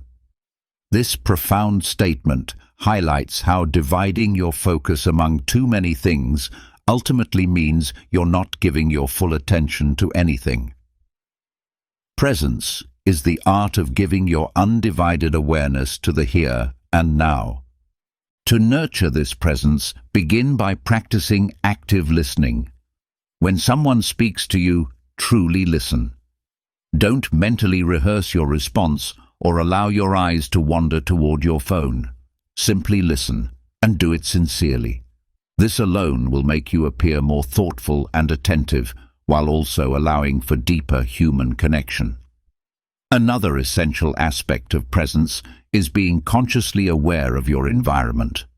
Observe the details of your surroundings, the expressions, the subtle shifts in energy, not just with your eyes, but with deliberate attention. This level of observation grounds you in the present and helps you react more genuinely to what unfolds around you. Mindfulness is another powerful way to develop presence. It means engaging in your daily tasks with full consciousness. Something as ordinary as drinking tea can become a grounding ritual. Instead of hastily gulping it down, take the time to notice its aroma, savor the taste, and feel the warmth in your hands. These seemingly small practices train your mind to stay rooted in the now. Presence also manifests through your body language. Keep your posture open and relaxed. Show genuine interest through your gestures and facial expressions. Avoid fidgeting or appearing distracted. These are signs that your mind is somewhere else. When you are truly present, people feel it. They sense that they matter to you and that your attention is authentic. This kind of interaction creates stronger, more meaningful connections, which are vital to building genuine appeal. Remember, being present doesn't mean dominating the spotlight. It means being fully tuned in to the moment and to those around you. It's a quiet power that conveys both respect and attentiveness, and it's incredibly compelling. Now we move to the fourth habit: integrity. Integrity is one of those foundational virtues that always stands out, even when unspoken. It's about living in harmony with your principles and values, being truthful, consistent, and reliable in everything you do. Epictetus once said, "First, say to yourself what you would be, and then do what you have to do."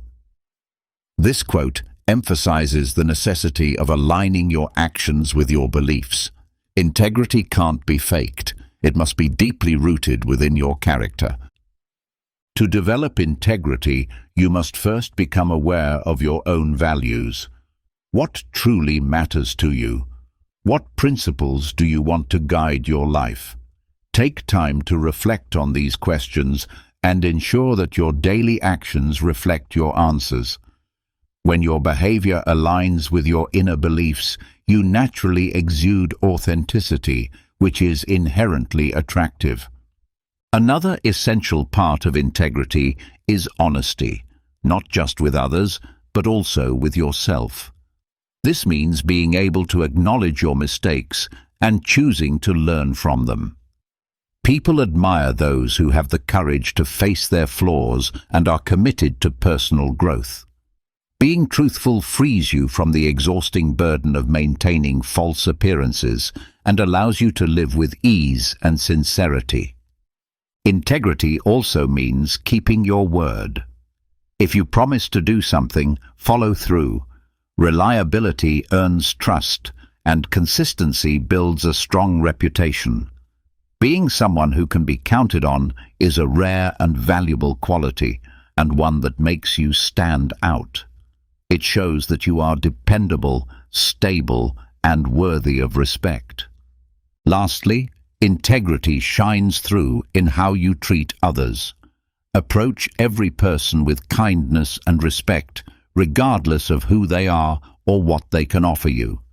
This behavior reveals your character more than words ever could. It creates an atmosphere of mutual trust and dignity. When you live a life rooted in integrity, you become someone guided by unwavering principles. People are drawn to honesty and genuineness because these traits foster trust and admiration. Ultimately, becoming someone who others can trust and respect is one of the most powerful ways to increase your silent influence. These qualities reflect emotional maturity and a stable character, something that naturally draws others in. Now, let's move forward with the fifth habit, self-restraint. Self-restraint, also known as self-control, is a vital quality that not only enhances your personal appeal, but also reveals a profound inner strength. In a world where many people react impulsively, someone who can exhibit self-restraint stands out significantly. Marcus Aurelius, one of the most respected Stoic emperors, once said, "You have power over your mind, not outside events. Realize this, and you will find strength." This timeless wisdom reminds us that while we cannot control everything happening around us, we do have control over how we respond to those events. So, how do we cultivate self-restraint? The first step is learning to recognize your emotions without allowing them to overpower you. When you find yourself in a tense or triggering situation, take a brief pause to breathe deeply and observe your feelings before responding. This simple act can help you remain composed and prevent you from doing or saying something that you might later regret. Another essential way to nurture self-restraint is by practicing patience. In our fast-paced world, where instant gratification is often the norm, learning to wait can become a powerful form of discipline. Patience reflects the ability to delay immediate desires in pursuit of something more meaningful and enduring. It's a quiet strength that shows you're not controlled by your impulses. Moderation is also a critical part of self-restraint. This doesn't mean you must deny yourself the things you enjoy. It means finding a healthy balance. Whether it's food, social media, or any other form of pleasure, practicing moderation allows you to stay in control rather than becoming consumed by indulgence. Self-restraint also shows itself in how we handle criticism and conflict. Instead of reacting with defensiveness or anger, strive to listen actively and consider other people's perspectives. Responding calmly and thoughtfully not only reflects emotional maturity, but also portrays you as someone who is trustworthy and respectful. It's important to remember that self-restraint is not about suppressing emotions, but about managing them effectively. It signals that you have control over yourself, a trait that is immensely attractive. People naturally admire those who can remain composed and respond with thoughtfulness in all situations. Now, let's continue with the sixth habit: gratitude. Gratitude is a powerful virtue that can change both your life and the way others perceive you. Too often we focus on what we lack or desire, overlooking the many blessings we already have. The Stoics emphasize the importance of appreciating what's in front of us. Seneca once said, "It is not the man who has too little, but the man who craves more that is poor." This quote teaches us that true wealth lies in valuing what we have, not in endlessly chasing more. Gratitude shifts our mindset toward positivity and helps us cultivate an inner sense of peace and contentment. So, how can we actively develop a grateful heart? One effective method is to keep a gratitude journal. Set aside a few minutes each day to write down 3 things you are thankful for. These could be small moments, like the sun shining through your window, or significant blessings like the health of a loved one. This simple practice helps train your mind to notice and appreciate the good around you. Gratitude can also be expressed in everyday interactions. Be thankful for the people around you, from family and friends to strangers who assist you throughout the day. A sincere thank you may seem small, but it can leave a lasting impression and show others that you truly value their efforts and presence. Another meaningful way to practice gratitude is through daily reflection. Take a moment each day to think about the good things that happened. Even on hard days, seek out at least one positive detail. This consistent attitude of thankfulness makes you more positive and optimistic, traits that naturally attract others. When you embody gratitude, you radiate a kind of energy that draws people in. Those around you feel uplifted and appreciated, sensing your deep appreciation for life. Furthermore, a grateful attitude builds resilience by helping you focus on what's still good, even during tough times. Gratitude is more than just saying thank you. It's about living with a deep sense of appreciation and recognizing the value in both the big and small parts of life. It not only brings more joy and satisfaction to your life, but it also makes you more appealing and pleasant to be around. Now, let's move on to the 7th habit: humility. Humility is a virtue that is often misunderstood, yet it holds incredible power. Being humble doesn't mean thinking less of yourself. It means thinking of yourself less and being more mindful of others. Epictetus once said, "It is impossible for a man to learn what he thinks he already knows." This quote reminds us that humility is essential for personal growth and continuous learning. True humility involves acknowledging that we don't have all the answers and that there is always something new to understand. It's the openness to learn, the willingness to listen, and the courage to admit when we're wrong.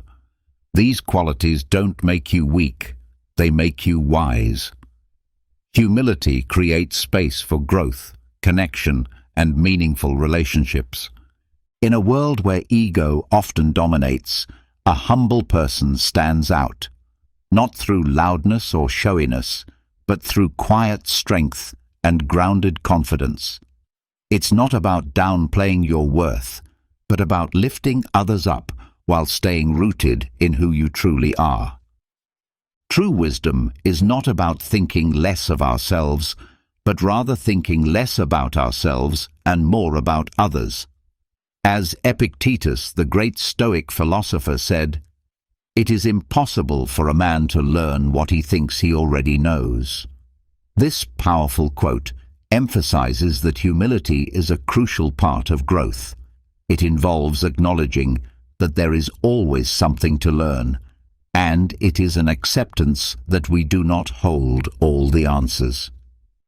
This mindset opens the door to continuous learning, personal development, and the deepening of wisdom.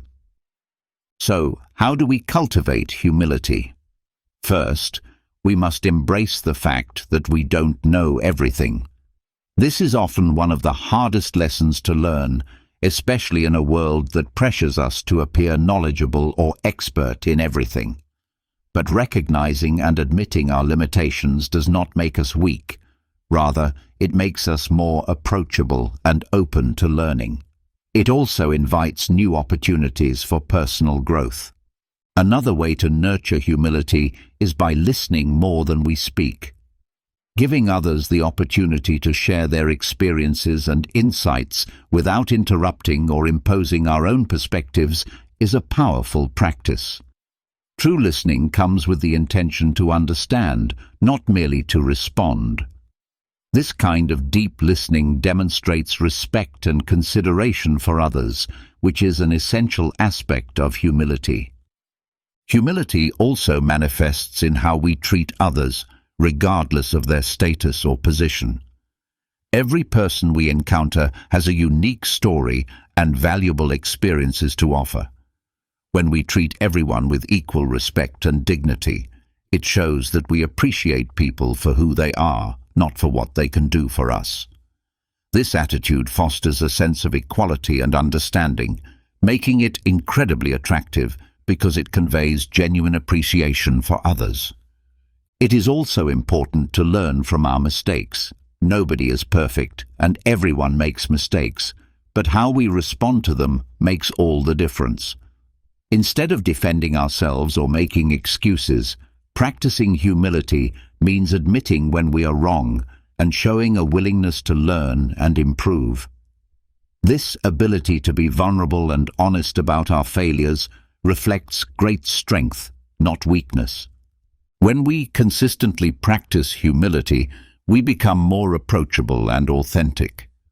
People feel comfortable around us because they don't have to worry about impressing or competing with us.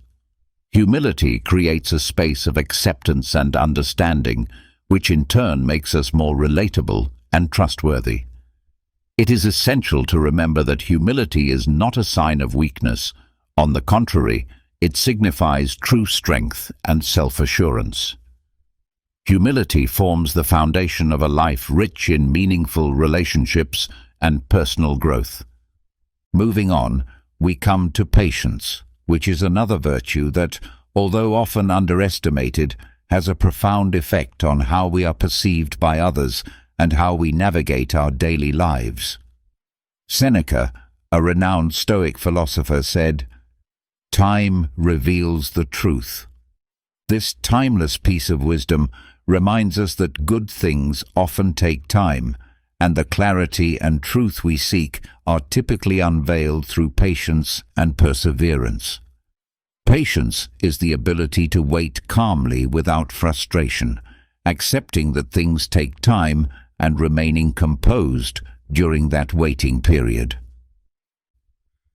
To cultivate patience, the first step is to shift our perspective on time and expectations. We live in an era of instant gratification where everything seems to be at our fingertips. However, the most valuable things in life usually require time, effort, and careful consideration.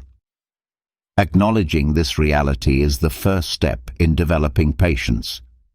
Another effective way to practice patience is through mindfulness and meditation. These practices help us remain present in the moment and resist the urge to rush ahead toward the future. When we feel impatience creeping in, taking a moment to breathe deeply and focus on the present can help center our minds. Regular meditation can train us to be more patient and less reactive to the stresses of life. Furthermore, we can practice patience in our daily lives by engaging in simple acts such as waiting in line without reaching for our phones, listening intently to someone without interrupting, or completing a task without rushing. These small acts of patience may seem insignificant, but over time they accumulate and strengthen our ability to remain patient in larger, more important situations. It is essential to remember that patience is not just about waiting, it is about how we wait. Maintaining a positive attitude and staying calm during moments of waiting demonstrates maturity, self-control, and inner strength. People are naturally attracted to those who can handle waiting with grace and calmness because it indicates confidence in the process and trust in the timing of life. When we embody patience, we project an image of someone who is balanced, confident, and in control of themselves.